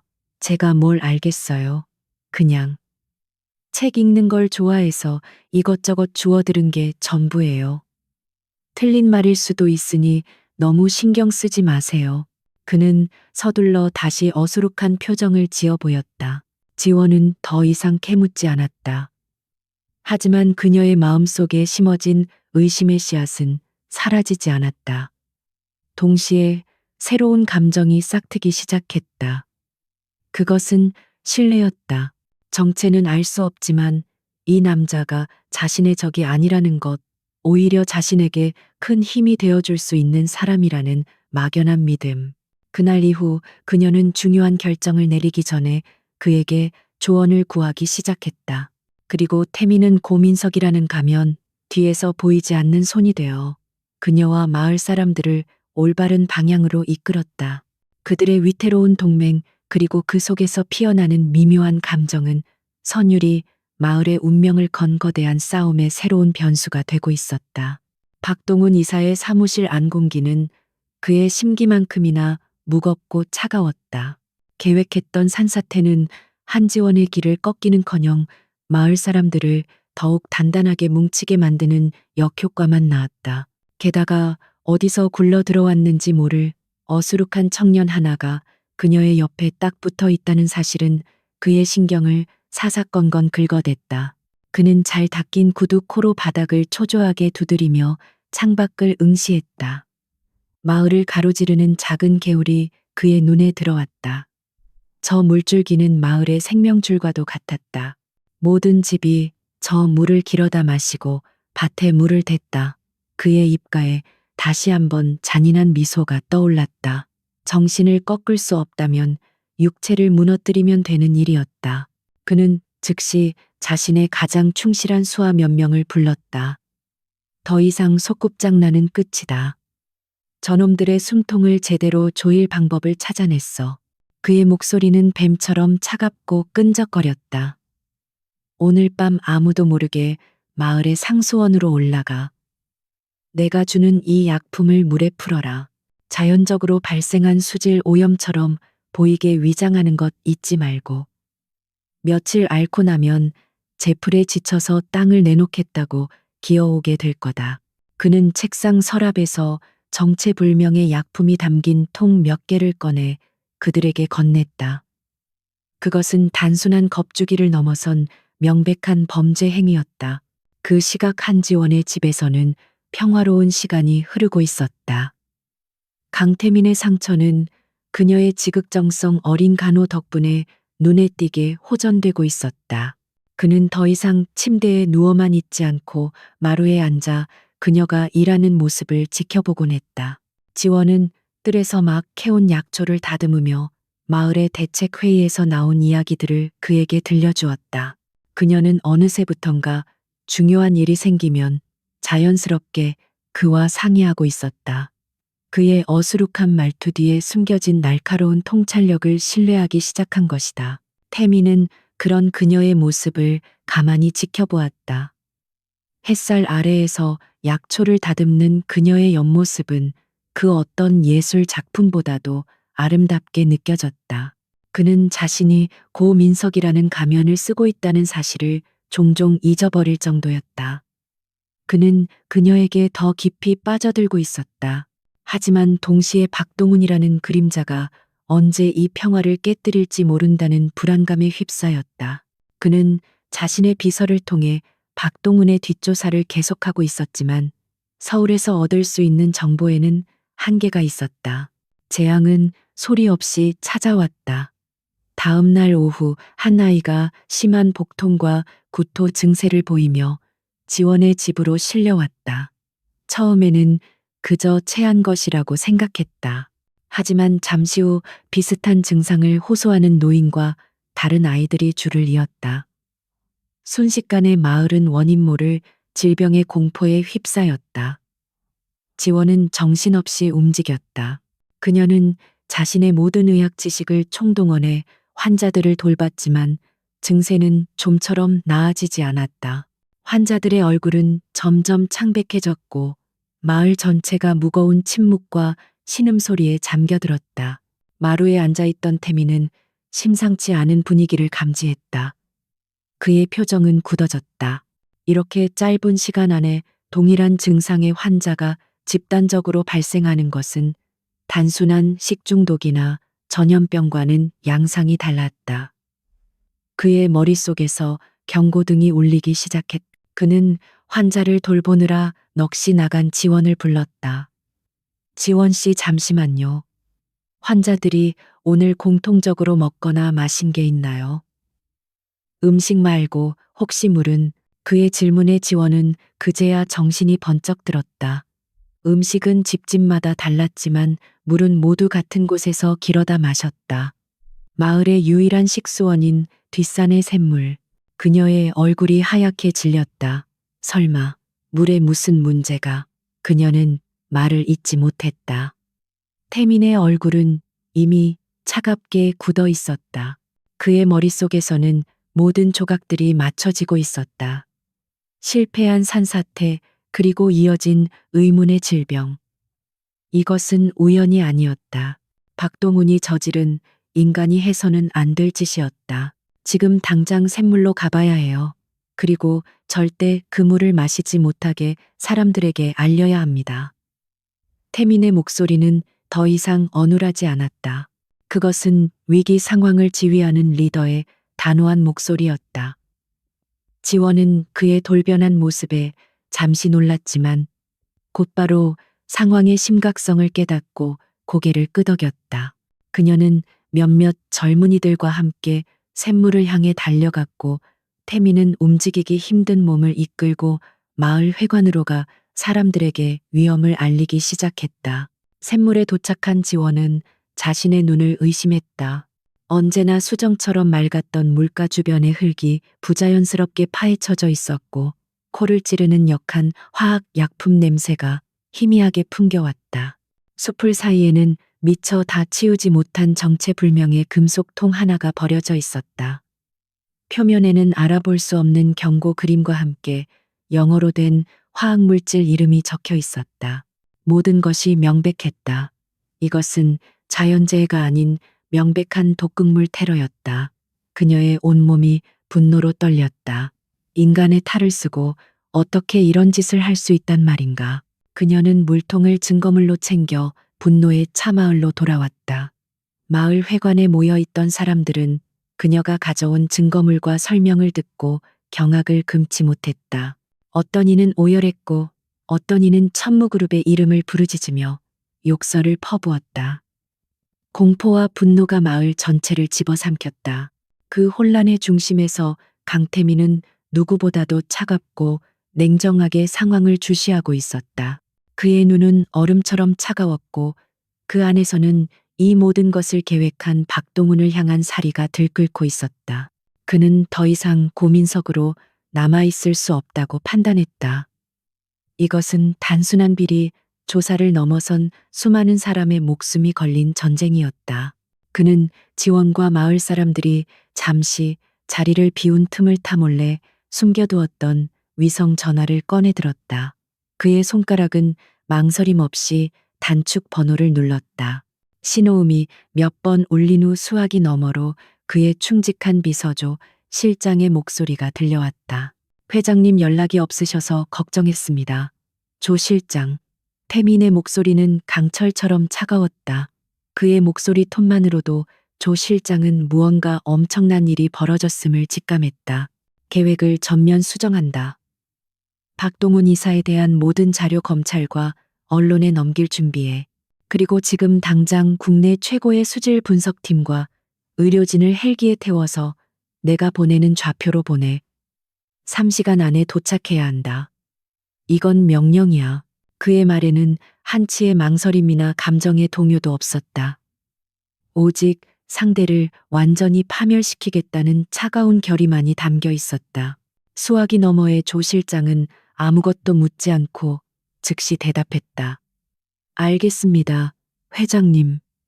태민은 전화를 끊었다. 창밖으로 보이는 선율이 마을은 공포와 절망에 잠겨 있었다.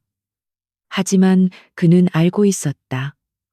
이 길고 어두운 밤이 지나면 거대한 폭풍이 모든 것을 집어삼킬 것이라는 것을.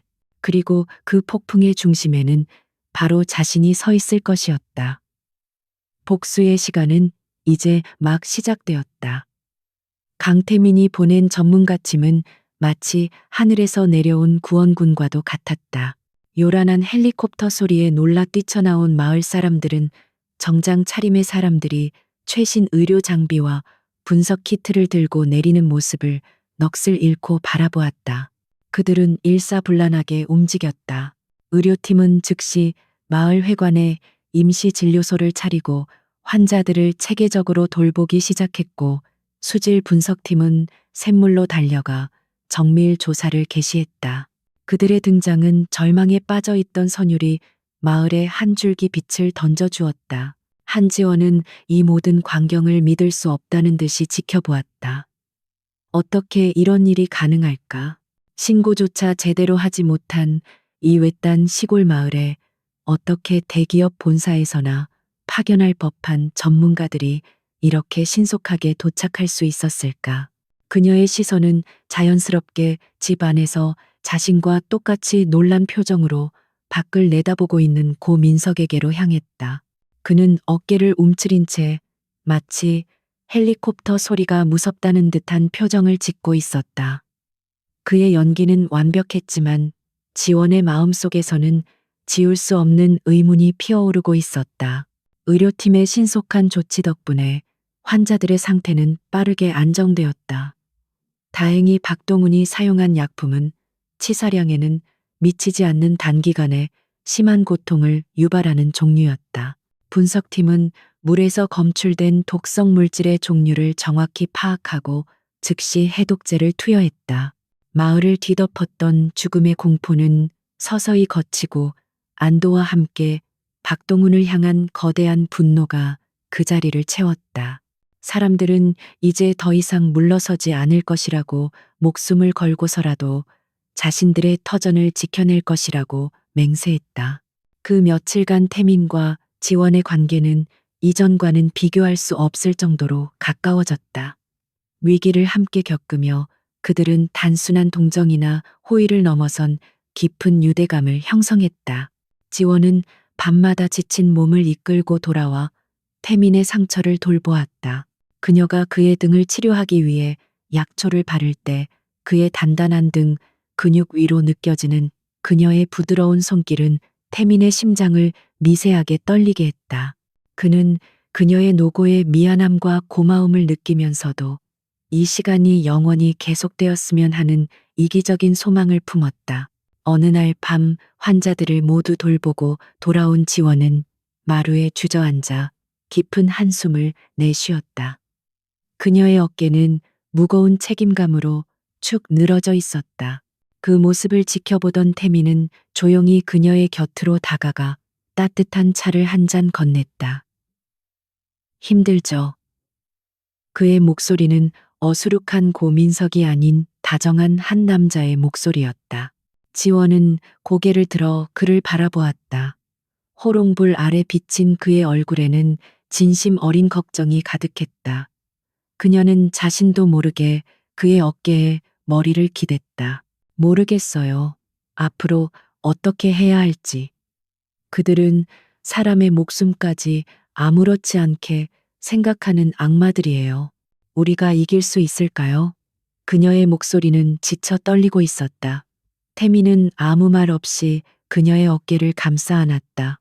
그의 행동은 어떤 말보다도 더 큰 위로가 되었다. 지원은 그의 품에서 그동안 억눌러왔던 눈물을 터뜨렸다. 태미는 그녀가 마음껏 울 수 있도록 그녀의 작은 어깨가 진정될 때까지 가만히 안아주었다.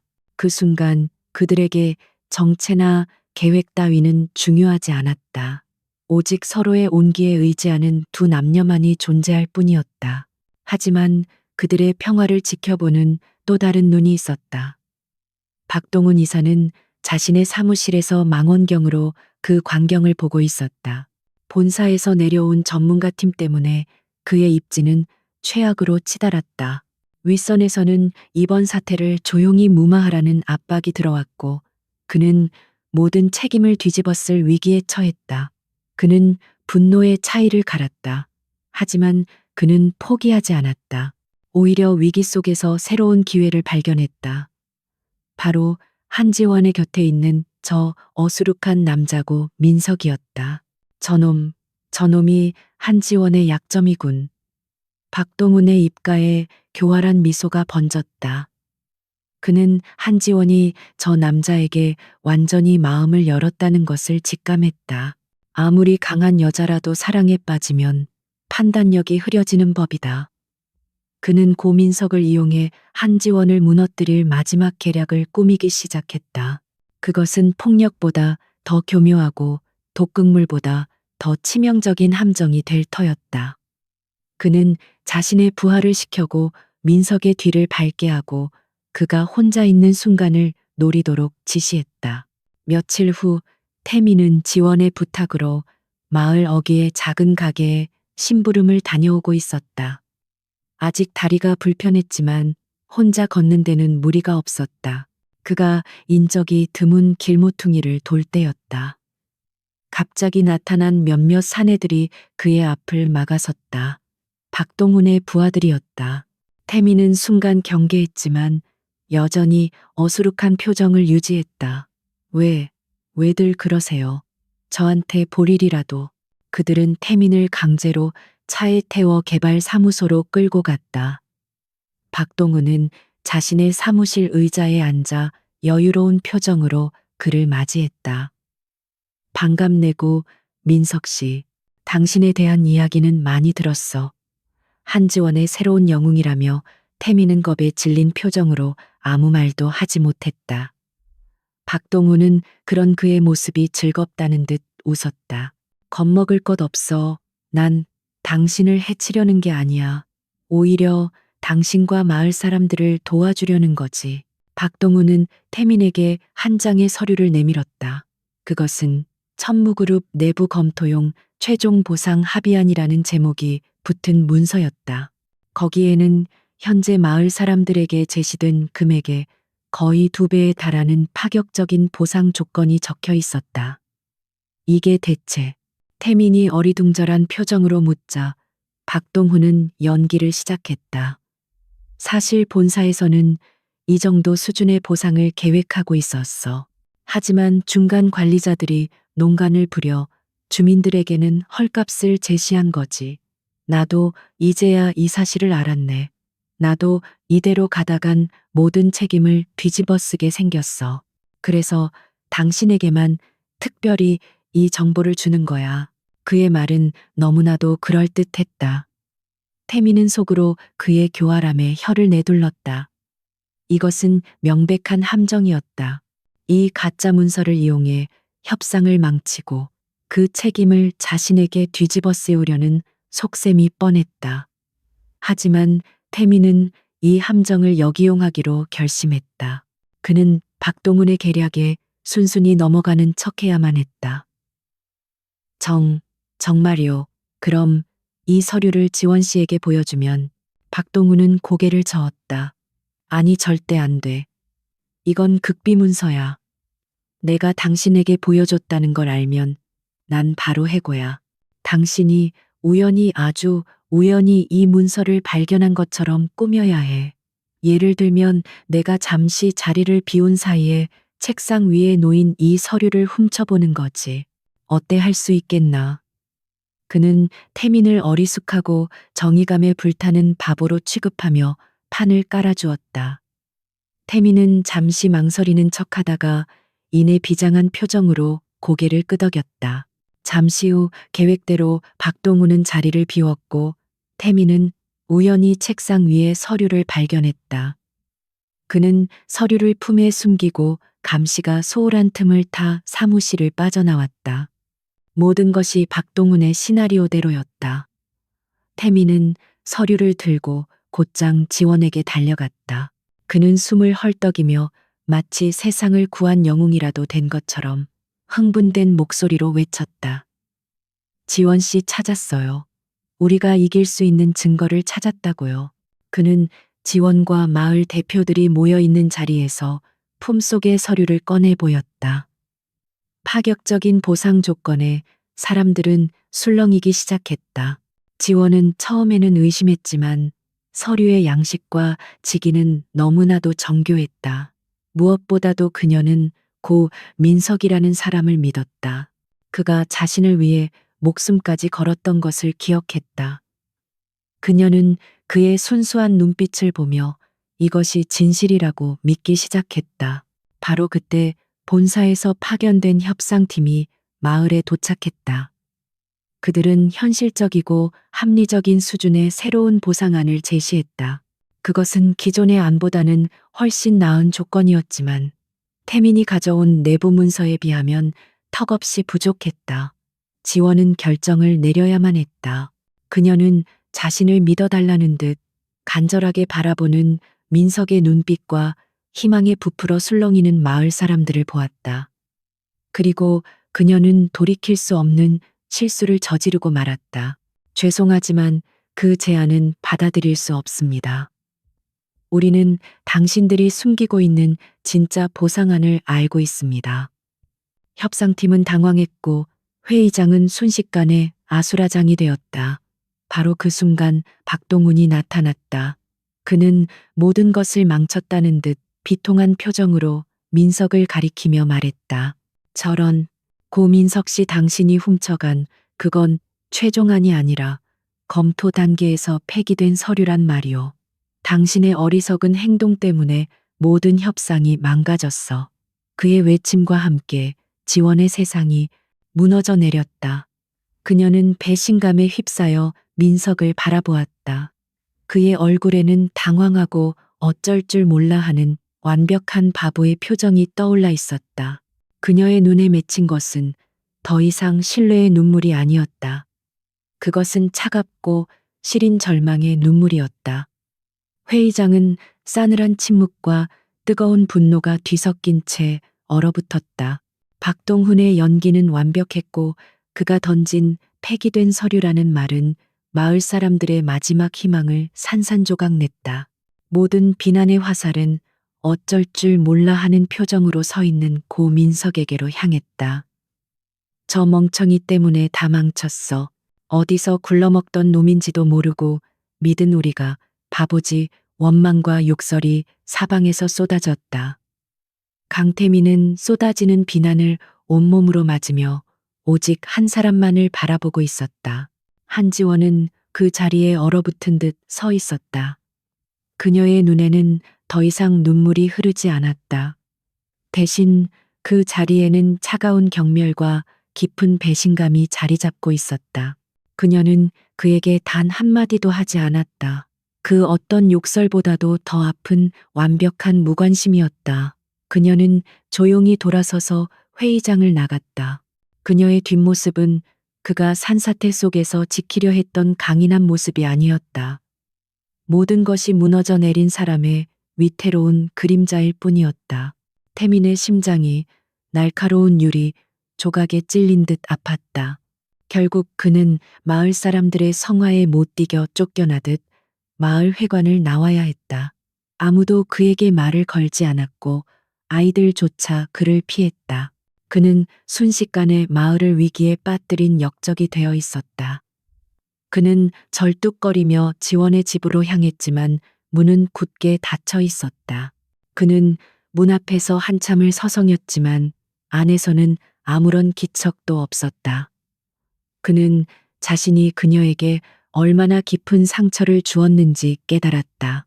계획의 일부였다고 변명하기에는 그 상처가 너무나도 생생했다. 결국 그는 처음 묵었던 마을 외곽의 허름한 민박집으로 돌아왔다. 텅 빈 방의 싸늘한 공기가 그의 마음을 더욱 무겁게 짓눌렀다. 하지만 그는 더 이상 슬픔에 잠겨 있을 시간이 없었다. 고 민석으로서의 역할은 이제 끝났다. 지금부터는 천무그룹의 회장 강태민의 시간이었다. 그는 방 한구석에 숨겨두었던 위성 전화를 꺼내 들었다. 그의 눈빛에서는 어수룩함의 흔적이라고는 찾아볼 수 없었다. 오직 상대를 향한 냉혹한 분노와 강철 같은 결의만이 번뜩이고 있었다. 그는 조 실장에게 전화를 걸었다. 그의 목소리는 그 어느 때보다도 차갑고 단호했다. 지금부터 내가 하는 말을 똑똑히 들어. 박동훈 이사가 내 함정에 완벽하게 걸려들었어. 이제 판을 뒤집을 시간이다. 그는 박동훈이 꾸민 계략과 마을의 상황을 간략하게 설명했다. 그놈은 지금 자신이 완벽하게 승리했다고 생각하고 있을 거야. 방심하고 있는 지금이 기회다. 그의 모든 자금 흐름을 추적해. 단순한 횡령이 아닐 거다. 더 큰 무언가가 숨겨져 있어. 그의 배후까지 전부 파헤쳐. 그의 명령은 절대적이었다. 조 실장은 즉시 천무그룹의 최고 감사팀과 법무팀을 소집했다. 강태민의 지휘 아래 거대한 조직이 보이지 않는 곳에서부터 박동훈의 숨통을 조이기 시작했다. 자금 추적 전문가들은 박동훈의 차명 계좌들을 하나씩 밝혀냈고 그 돈의 흐름이 상상 이상으로 거대한 검은 돈과 연결되어 있다는 사실을 발견했다. 그것은 단순한 비자금 조성을 넘어 불법 정치자금, 세탁의 정황까지 포착되었다. 선유리 마을 개발 사업은 그 거대한 범죄를 위한 위장막에 불과했던 것이다. 한편 한지원은 자신의 집에서 홀로 고통스러운 시간을 보내고 있었다. 배신감과 자책감이 그녀를 짓눌렀다. 마을 사람들을 이끌던 자신의 판단력이 한순간에 무너졌다는 사실을 받아들이기 힘들었다. 그녀는 그 남자를 고민석을 떠올렸다. 자신을 구하기 위해 목숨을 던졌던 용기 법률 서류의 허점을 짚어내던 예리함, 그리고 마지막 순간의 어리석은 행동. 그 모든 조각들이 머릿속에서 뒤섞여 도저히 하나의 그림으로 맞춰지지 않았다. 그녀는 밤새 잠을 이루지 못하고 뒤척였다. 그러다 문득 협상이 결렬되던 그 순간에 박동훈의 얼굴이 떠올랐다. 모든 것을 망쳤다며 비통해하던 그의 표정. 그런데 어딘가 이상했다. 그것은 진심 어린 안타까움이 아니라 마치 잘 짜인 연극의 마지막 장면을 성공적으로 마친 배우의 표정처럼 보였다. 그의 등장은 너무나도 절묘했고 그의 설명은 너무나도 완벽했다. 그녀의 머릿속에서 의심의 씨앗이 싹트기 시작했다. 혹시 바보였던 것은 고민석이 아니라 그 모든 상황을 그대로 믿어버린 자기 자신이 아니었을까. 다음 날 태민은 조 실장으로부터 결정적인 보고를 받았다. 박동훈이 세탁한 자금의 최종 목적지가 현직 유력 정치인인 양 의원과 연결되어 있다는 것이었다. 박동훈은 양 의원의 비자금을 관리하는 핵심 인물이었고 이번 개발 사업을 통해 마지막으로 크게 한몫 챙겨 해외로 도피할 계획이었던 것이다. 모든 퍼즐이 맞춰졌다. 그가 왜 그렇게 무리수를 두면서까지 마을을 파괴하려 했는지 그 이유가 명확해졌다. 증거는 확실한가 태민이 물었다. 자금 흐름은 완벽하게 포착했습니다. 하지만 박동훈과 양 의원을 직접적으로 연결할 스모킹건이 부족합니다. 박동훈이 개인적으로 보관하고 있는 비밀 장부나 거래 내역서 같은 것이 반드시 있을 겁니다. 조 실장의 대답에 태민의 눈이 빛났다. 그 증거는 분명 개발사무소 박동훈의 개인 금고 안에 있을 터였다. 그는 이제 기다릴 수 없었다. 직접 움직여야만 했다. 그는 마지막으로 지원의 집을 멀리서 바라보았다. 그녀가 다시 일어서기를 그리고 진실이 밝혀졌을 때 자신을 용서해 주기를 간절히 바랐다. 그리고 그는 어둠 속으로 몸을 숨겼다. 그의 목표는 단 하나 박동훈의 사무실이었다. 더 이상 그는 절뚝거리는 환자가 아니었다. 특수부대 출신 경호원들과 대련하며 다져진 그의 몸은 소리 없는 암살자처럼 민첩하게 움직였다. 그는 개발사무소 외곽의 경비 시스템을 손쉽게 무력화시키고 그림자처럼 건물 안으로 잠입했다. 그의 손에는 만능키와 소형 내시경 카메라가 들려 있었다. 수많은 기업 인수합병 과정에서 익힌 비공식적인 기술들이었다. 그는 박동훈의 사무실 문을 소리 없이 열고 안으로 들어섰다. 방 안에는 승자의 여유로운 흔적들이 남아 있었다. 값비싼 양주와 시가 재떨이, 태미는 경멸의 눈빛으로 방 안을 훑어본 뒤 곧장 벽에 걸린 그림 뒤에 비밀 금고로 다가갔다. 이제 이 지긋지긋한 연극의 마지막 장을 끝낼 시간이었다. 그는 차가운 금고 다이얼에 손을 올렸다. 차가운 금속 다이얼이 강태민의 손끝에서 미끄러지듯 돌아갔다. 그의 모든 신경은 귀에 집중되어 있었다. 칠흑 같은 정적 속에서 자물쇠 내부의 미세한 금속 핀들이 제자리를 찾아가며 내는 찰칵 소리는 천둥처럼 크게 들렸다. 그는 박동훈의 성격과 습관, 그리고 그의 서명에서 나타나는 패턴까지 분석하여 비밀번호 조합을 유추해냈다.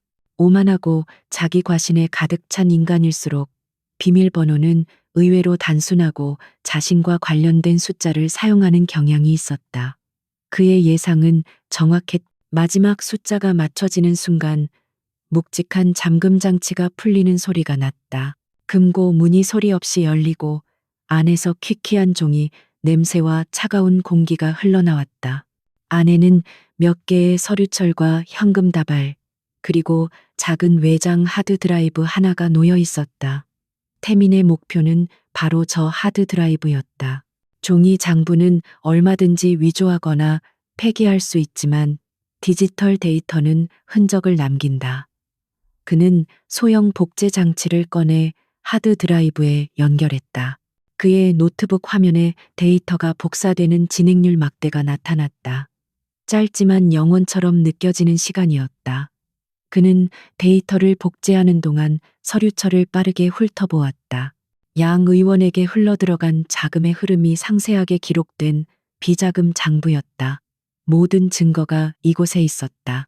같은 시각 한지원은 자신의 방에서 밤을 새우고 있었다. 그녀의 머릿속은 온통 고민석과 박동훈 그리고 결렬된 협상 장면으로 가득 차 있었다. 그녀는 더 이상 슬픔에 잠겨 있지 않았다. 대신 차가운 이성이 그 자리를 차지했다. 그녀는 처음부터 모든 것을 다시 복귀하기 시작했다. 모든 사건의 발단이었던 수질 오염 현장. 그녀는 무언가 놓친 것이 있다는 직감에 사로잡혔다. 그녀는 날이 밝자마자 다시 샘물로 향했다. 전문가들이 조사를 마친 현장은 어수선했지만 그녀는 무언가를 찾기 위해 매처럼 날카로운 눈으로 주변을 샅샅이 뒤졌다. 그때 그녀의 눈에 진흙 속에 반쯤 파묻힌 작은 물건 하나가 들어왔다. 은색의 고급 라이터였다. 도시의 부유한 사람들이나 사용할 법한 이 시골 마을과는 전혀 어울리지 않는 물건이었다. 라이터에는 PDH라는 이니셜이 작게 새겨져 있었다. 박, 동, 훈. 순간 그녀의 온몸에 소름이 돋았다. 이것은 단순한 추측이 아니었다. 범인이 자신의 흔적을 남긴 결정적인 증거였다. 그는 자신의 범죄, 현장의 버젓이 자신의 물건을 떨어뜨릴 만큼 오만하고 부주의했던 것이다. 그리고 고민석은 그는 이 모든 것을 알고 있었던 게 아닐까. 그래서 일부러 박동훈의 함정에 빠진 척하며 그가 스스로 정체를 드러내도록 유도한 것이 아닐까. 데이터 복제를 마친 태민은 모든 것을 원래 상태로 되돌려 놓고 유유히 사무실을 빠져나왔다. 그는 즉시 조 실장에게 연락해 복제한 데이터를 전송했다. 이제 때가 됐다. 언론에 먼저 흘려 양 의원의 가장 큰 정적에게 익명으로 제보하고 가장 집요한 탐사보도 전문 기자에게도 소스를 제공해 박동훈이 스스로 무너지도록 판을 짜는 거야. 그의 목소리는 사형 집행을 선고하는 판사처럼 냉정했다. 이제 거대한 덫은 완성되었고 남은 것은 사냥감이 제 발로 걸어 들어오는 것뿐이었다. 다음 날 아침 대한민국은 발칵 뒤집혔다. 유력 정치인 양 의원의 불법 비자금 스캔들이 모든 뉴스의 헤드라인을 장식했다. 천무그룹의 한 시골 개발 사업이 거대한 돈 세탁의 창구였다는 사실이 드러나자 여론은 들끓었다. 궁지에 몰린 양 의원은 즉시 꼬리 자르기에 나섰다. 그는 모든 것이 박동훈 이사의 개인적인 비리일 뿐 자신과는 아무런 관련이 없다고 발표했다. 모든 화살이 이제 박동훈에게로 향했다. 그는 자신이 믿었던 거대한 뒷배에게 버림받았다는 사실을 깨달았다. 박동훈은 패닉에 빠졌다. 그에게 남은 길은 단 하나 비밀 장부와 남은 비자금을 챙겨 해외로 도피하는 것뿐이었다. 그는 미친 듯이 차를 몰아 개발 사무소로 향했다. 그에게는 그곳이 자신의 마지막 생명줄이었다. 어두운 밤 그는 자신의 사무실에 도착했다. 하지만 그를 맞이한 것은 싸늘한 정적과 어둠뿐이었다. 그는 다급하게 벽에 그림을 젖히고 금고를 열었다. 그러나 금고 안은 텅 비어 있었다. 장부, 외장하드, 현금 다발. 모든 것이 감쪽같이 사라져 있었다. 이게 무슨, 그의 얼굴이 하얗게 질렸다. 그는 믿을 수 없다는 듯 텅 빈 금고 안을 더듬었다. 바로 그때 그의 등 뒤에서 차가운 목소리가 들려왔다. 그걸 찾고 있나. 박동훈은 심장이 멎는 듯한 충격에 비명을 지르며 뒤를 돌아보았다. 사무실 의자에 앉아 자신을 조용히 내려다보고 있는 한 남자의 실루엣. 어둠 속에서 그 남자가 천천히 모습을 드러냈다. 겁 많고 어수룩했던 시골 청년 고 민석이었다. 내 놈이 어떻게 여기에. 박동훈은 귀신이라도 본 듯한 표정으로 뒷걸음질 쳤다. 감히 이런 멍청한 놈이 내 금고에 손을 대. 그는 분노를 이기지 못하고 태민에게 달려들려 했다. 하지만 태민은 자리에서 일어나지도 않았다. 그는 단지 조용히 그를 바라볼 뿐이었다.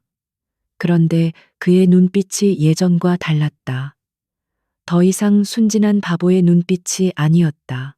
모든 것을 꿰뚫어 보는 듯한 차갑고 깊은 심연과도 같은 눈빛이었다.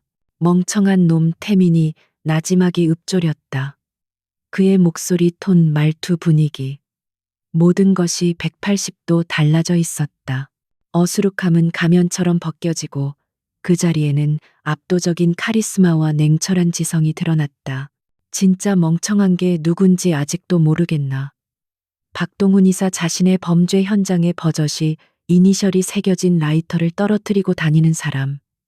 아니면 그걸 이용해 처음부터 끝까지 당신을 손바닥 위에서 놀게 한 사람. 박동훈의 얼굴에서 핏기가 사라졌다. 그는 그제야 깨달았다. 자신이 처음부터 거대한 연극의 주인공이 아니라 잘 짜인 각본 위에서 노란한 어릿광대에 불과했다는 사실을. 모든 것이 함정이었다. 너 대체 정체가 뭐야? 그가 절규하듯 소리쳤다. 분노와 공포의 이성을 잃은 그는 책상 위에 무거운 문진을 집어들어 태민에게 달려들었다. 태민은 그제야 자리에서 일어났다. 그는 날아오는 문진을 가볍게 피하며 박동훈의 팔을 낚아챘다. 그의 움직임은 간결했지만 뼈를 부술 듯한 힘이 실려 있었다. 악하는 비명과 함께 박동훈은 바닥에 나뒹굴었다. 바로 그 순간이었다. 사무실 문이 거칠게 열리며 한지원이 안으로 들어왔다. 그녀의 손에는 박동훈의 라이터가 들려 있었다. 그녀는 박동훈을 추궁하기 위해 이곳으로 달려온 것이었다. 하지만 그녀가 목격한 것은 상상조차 하지 못했던 광경이었다. 바닥에 쓰러져 신음하는 박동훈, 그리고 그를 차갑게 내려다보고 있는 완전히 다른 사람처럼 변해버린 고 민석의 모습. 그녀는 충격에 휩싸여 그 자리에 멈춰섰다. 그녀의 흔들리는 눈동자가 태민에게로 향했다. 그녀의 입술이 작게 움직였다. 당신, 대체, 누구예요?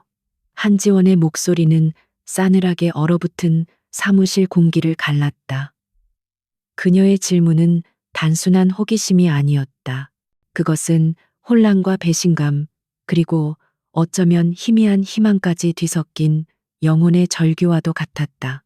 강태민은 바닥에 쓰러진 박동훈에게서 시선을 거두고 천천히 그녀를 향해 돌아섰다. 그의 눈빛은 조금 전 박동훈을 향하던 살벌한 분노와는 전혀 달랐다. 깊은 고통과 미안함, 그리고 차마 말로 다할 수 없는 복잡한 감정들이 그의 눈 속에서 소용돌이치고 있었다. 그는 더 이상 아무것도 숨기지 않았다. 그는 가면을 벗었다. 고민석이라는 어수룩한 청년의 흔적은 이제 어디에도 없었다. 그의 어깨는 꼿꼿하게 펴졌고 그의 자세에서는 타고난 위엄과 세상을 호령하는 자의 압도적인 기운이 뿜어져 나왔다. 내 이름은 강태민입니다. 그의 목소리는 낮고 조용했지만 그 안에 담긴 무게는 사무실 안의 모든 것을 짓누르는 듯했다. 그는 잠시 숨을 고른 뒤 결정적인 한마디를 덧붙였다. 당신들이 그렇게 증오하던 천무 그룹의 회장입니다. 그 순간 지원의 세상이 무너져 내렸다. 천무 그룹 회장. 그 이름은 마치 망치처럼 그녀의 머리를 강타했다. 모든 조각들이 한순간에 맞춰졌다. 산사태 속에서 보여주었던 초인적인 힘법률, 서류의 허점을 정확히 짚어내던 지식, 갑자기 나타난 본사의 전문가 팀, 그리고 협상을 망쳤던 그 어리석은 연기까지 모든 것이 거대한 기만이었다. 그는 처음부터 끝까지 자신과 마을 사람들 모두를 속이고 있었던 것이다. 그녀의 심장이 차갑게 식어내렸다. 신뢰는 산산조각 났고 그 자리에는 칼날보다 더 시린 배신감만이 남았다. 그녀의 흔들리는 눈빛을 본 박동훈은 절망 속에서 마지막 기회를 발견했다. 지금 이 순간 강태민의 유일한 약점은 바로 한지원이었다. 그는 바닥을 기어 책상 쪽으로 이동하더니 날카로운 종이칼을 손에 움켜쥐었다. 그리고는 비명과 함께 지원을 향해 달려들어 그녀의 목에 칼을 들이댔다. 움직이지 마, 강태민. 움직이면 이 여자 목을 그어버릴 테다. 그의 눈은 공포와 광기로 번들거렸다. 그는 지원을 방패 삼아 문 쪽으로 뒷걸음질 쳤다. 상황은 일촉즉발의 위기로 치달았다. 지원의 목에 닿은 차가운 칼날에 태민의 눈빛이 순식간에 변했다. 그의 안에서 들끓던 모든 감정들이 사라지고 오직 얼음처럼 차갑고 날카로운 이성만이 남았다. 그의 모든 근육이 긴장했지만 겉으로는 조금의 동요도 보이지 않았다. 그는 두 손을 천천히 들어 올리며 박동훈을 진정시키려 했다. 진정해, 박동훈. 네가 원하는 게 뭐지? 돈 아니면 해외로 도망칠 시간. 박동훈은 미친 사람처럼 웃었다. 그래, 바로 그거야. 헬기를 준비해. 그리고 내 계좌에 100억을 입금해. 당장. 그렇지 않으면 이 여자는 여기서 죽는 거야. 네가 사랑하는 이 여자가 네 눈앞에서. 그는 일부러 지원의 목에 칼날을 더 바싹 갖다 대며 태민을 자극했다. 지원은 공포에 질려 숨을 죽였지만 그녀의 눈은 태민을 향해 있었다. 그녀의 눈빛은 그에게 무언가를 말하고 있었다. 자신은 신경 쓰지 말고 그를 잡으라는 무언의 메시지였다. 태민은 그녀의 눈빛을 읽었다. 그리고 결심했다. 그는 박동훈을 향해 한 발짝 다가섰다. 좋아, 원하는 대로 해주지. 하지만 그 여자를 먼저 놓아줘. 그녀는 이 일과 아무 상관없어. 그의 목소리는 놀랍도록 차분했다. 그 차분함이 오히려 박동훈을 더욱 불안하게 만들었다. 닥쳐, 더 이상 다가오면 정말 찌를 거야. 박동훈이 소리치는 바로 그 순간이었다. 태민의 몸이 움직였다. 그의 움직임은 눈으로 쫓을 수 없을 만큼 빨랐다. 그는 바닥을 박차고 나가는 동시에 손에 잡히는 모든 것을 무기로 활용했다. 책상 위에 두꺼운 서류철. 그것이 그의 손에서 포물선을 그리며 날아가 박동훈의 얼굴을 정확하게 강타했다. 퍽 하는 둔탁한 소리와 함께 박동훈의 몸이 휘청거렸다. 지원을 잡고 있던 그의 손의 힘이 순간적으로 약해졌다. 태민은 바로 그 0.1초의 순간을 놓치지 않았다. 그는 이미 박동훈의 코앞까지 접근해 있었다. 그의 손이 번개처럼 뻗어나가 종이칼을 든 박동훈의 손목을 낚아챘다. 우드득 하는 뼈가 어긋나는 소리가 들렸고 박동훈의 손에서 종이칼이 힘없이 떨어졌다. 동시에 태민의 다른 손이 지원의 허리를 감아 안전하게 자신의 품으로 끌어당겼다. 이 모든 것이 단 2초 만에 일어난 일이었다. 특수부대 교관조차 혀를 내두를 만큼 완벽하고 군더더기 없는 제압이었다. 태민의 품에 안긴 지원은 아무 생각도 할 수 없었다. 그녀는 그저 자신을 굳게 안고 있는 그의 단단한 가슴과 그의 목덜미에서 풍겨오는 낯설지만 익숙한 채취의 모든 감각을 빼앗겼다. 그는 그녀를 자신의 등 뒤로 안전하게 숨긴 뒤 고통에 신음하는 박동훈을 향해 돌아섰다. 그의 눈에는 더 이상 자비가 없었다. 내 놈이 저지른 죄는 여기서 끝나지 않을 거다. 내 배후에 있는 그 인간까지 내가 모조리 끌어내려 줄 테니. 바로 그때 사무실 밖에서 요란한 경찰 사이렌 소리가 들려오기 시작했다. 마치 잘 짜인 각본의 마지막 장면처럼 경찰 특공대원들이 순식간에 사무실 안으로 들이닥쳤다. 그들은 바닥에 쓰러진 박동훈을 즉시 제압하고 수갑을 채웠다. 조 실장의 지시에 따라 검찰은 이미 박동훈에 대한 체포영장을 발부받은 상태였다. 이 모든 것이 강태민의 머릿속에서 계획된 마지막 그림이었다. 아수라장이 된 사무실 안 모든 것이 끝났다. 박동훈은 허망한 표정으로 경찰들에게 끌려나갔다. 그의 시대는 그렇게 막을 내렸다. 하지만 강태민과 한지원에게는 아무것도 끝나지 않았다. 외부의 적은 사라졌지만 이제 그들 사이에는 너무나도 깊고 거대한 감정에 고립하여 있었다. 태민은 천천히 지원을 향해 돌아섰다. 뭐라고 말을 해야 할지 알 수 없었다.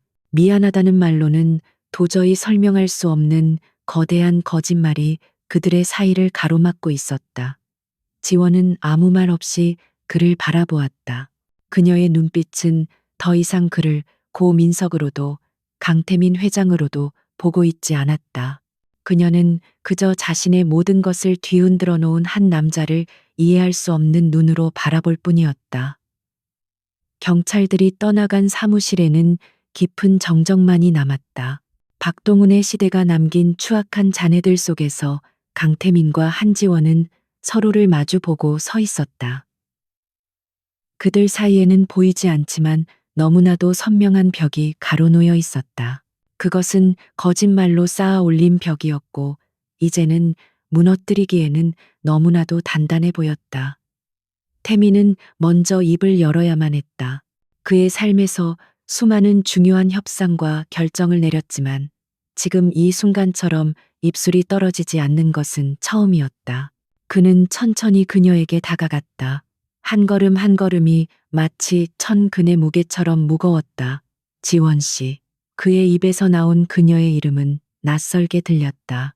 그는 항상 그녀를 지원 씨라고 불렀지만 강태민의 목소리로 불리는 그녀의 이름은 전혀 다른 의미를 지니고 있었다. 미안하다는 말로는 부족하다는 거 압니다. 하지만 그래도 말해야겠습니다. 정말 미안합니다.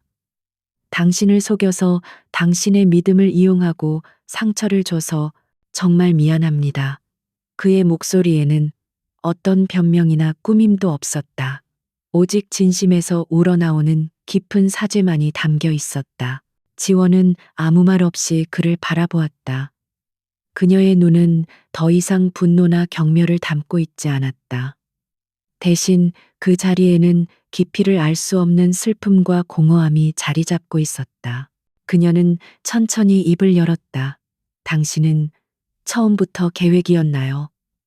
그녀의 목소리는 메마른 나무잎처럼 바스러졌다. 나에게 접근한 것도 다친 척, 내 집에 머문 것도 나를 도와주는 척 했던 그 모든 것들이 전부 당신의 계획의 일부였나요? 태미는 고개를 저었다. 아니요.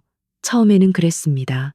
이 프로젝트의 비리를 파헤치기 위해 저항의 중심인 당신에게 접근해야겠다고 생각했습니다. 하지만 그건 당신을 직접 만나기 전까지의 이야기입니다. 그는 그녀의 눈을 똑바로 바라보았다. 더 이상 어떤 거짓도 그들 사이에 있어서는 안 되었다. 당신을 처음 본 순간, 불의에 맞서 싸우는 당신의 용감한 모습을 본 순간 내 계획은 무너지기 시작했습니다. 당신을 알아갈수록 나는 강태민이라는 사실을 잊고 그저 당신 곁에 있고 싶다는 생각뿐이었습니다. 산사태에서 당신을 구한 것도, 물에 독을 탔을 때 분노했던 것도, 그건 천무그룹 회장의 의무감이 아니었습니다. 그건 한 남자가 사랑하는 여자를 지키고 싶었던 본능이었습니다. 사랑. 그 단어가 그들의 공간을 채우는 순간 지원의 눈에서 결국 눈물 한 방울이 흘러내렸다. 그것은 뜨거운 분노의 눈물도 차가운 배신의 눈물도 아니었다. 모든 것이 뒤섞여버린 혼란스러운 슬픔의 눈물이었다.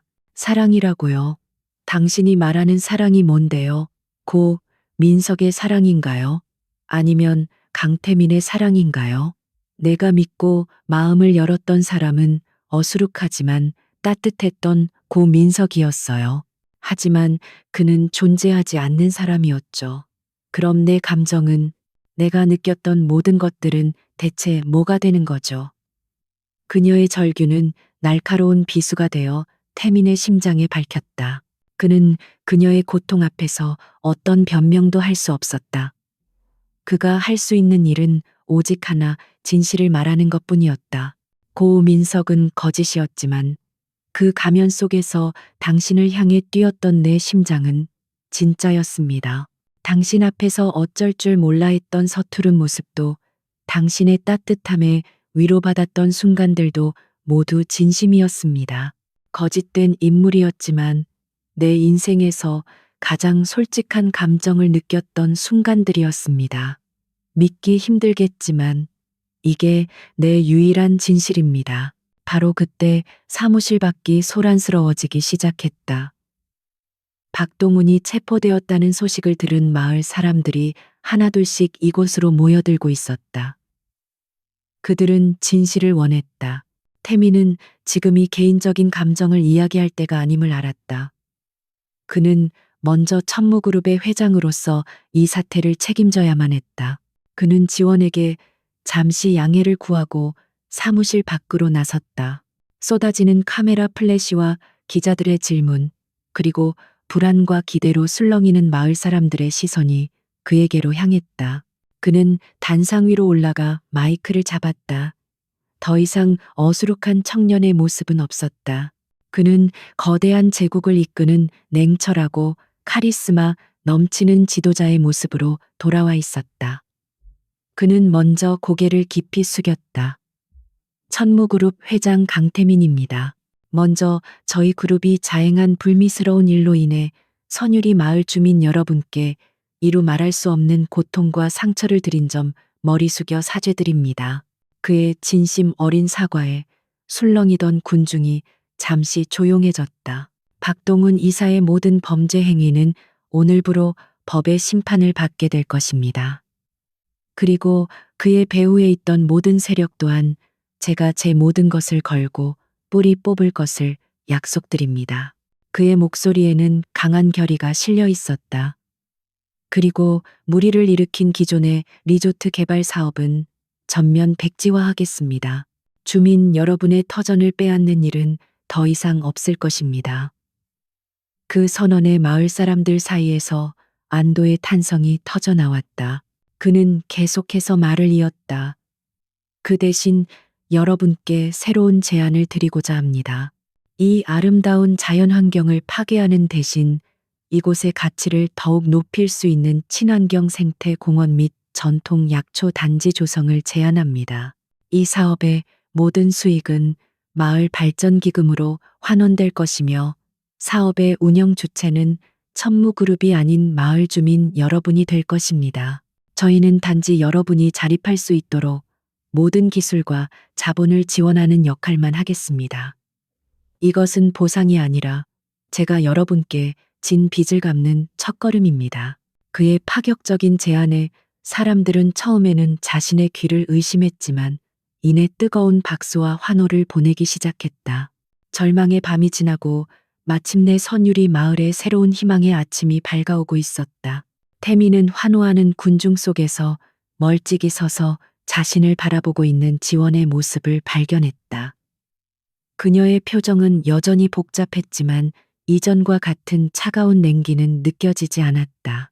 모든 공식적인 발표가 끝나고 사람들이 흩어진 후 태미는 다시 지원에게로 갔다. 그녀는 자신의 집 앞 약초가 자라는 작은 뜰 앞에 서 있었다. 그가 다가가자 그녀가 먼저 입을 열었다. 당신이 한 약속, 진심인가요? 태미는 조용히 고개를 끄덕였다. 내 이름 석자를 걸고 약속합니다.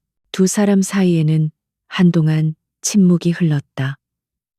지원은 하늘을 한번 올려다본 뒤 마침내 그를 돌아보았다. 당신을 용서한 거 아니에요. 당신의 거짓말은 아마 평생 잊지 못할 거예요. 그녀의 말은 단호했지만 그 끝은 미세하게 떨리고 있었다. 하지만 당신이 아니었다면 이 마을은 사라졌겠죠. 나 역시 무사하지 못했을 거고요. 고마워요.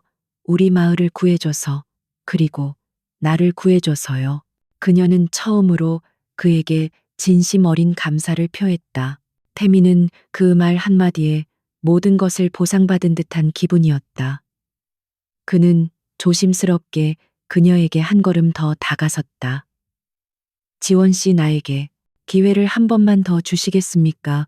고 민석이 아닌 강태민으로서 당신 앞에 다시 설 수 있는 기회를. 거짓이 아닌 진실만으로 처음부터 다시 시작하고 싶습니다. 당신의 상처가 아물 때까지 얼마든지 기다리겠습니다. 지원은 대답 대신 그를 지나쳐 자신의 집으로 걸어 들어갔다. 태민의 심장이 철렁 내려앉았다. 하지만 그녀는 문을 닫지 않았다. 그녀는 문 앞에 서서 잠시 망설이더니 나지막이 말했다. 따뜻한 차라도 한 잔. 하고 갈래요. 할 이야기가 아직 많이 남은 것 같으니까. 그 말에 태민의 얼굴에 비로소 희미한 미소가 떠올랐다. 그것은 완벽한 용서도 완성된 사랑도 아니었다. 하지만 그것은 분명한 시작이었다. 길고 어두웠던 밤이 지나고 상처와 진실 위에서 그들은 마침내 새로운 아침을 함께 맞이하고 있었다. 선율이 마을의 푸른 새벽빛이 그 두 사람을 따스하게 감싸 안았다.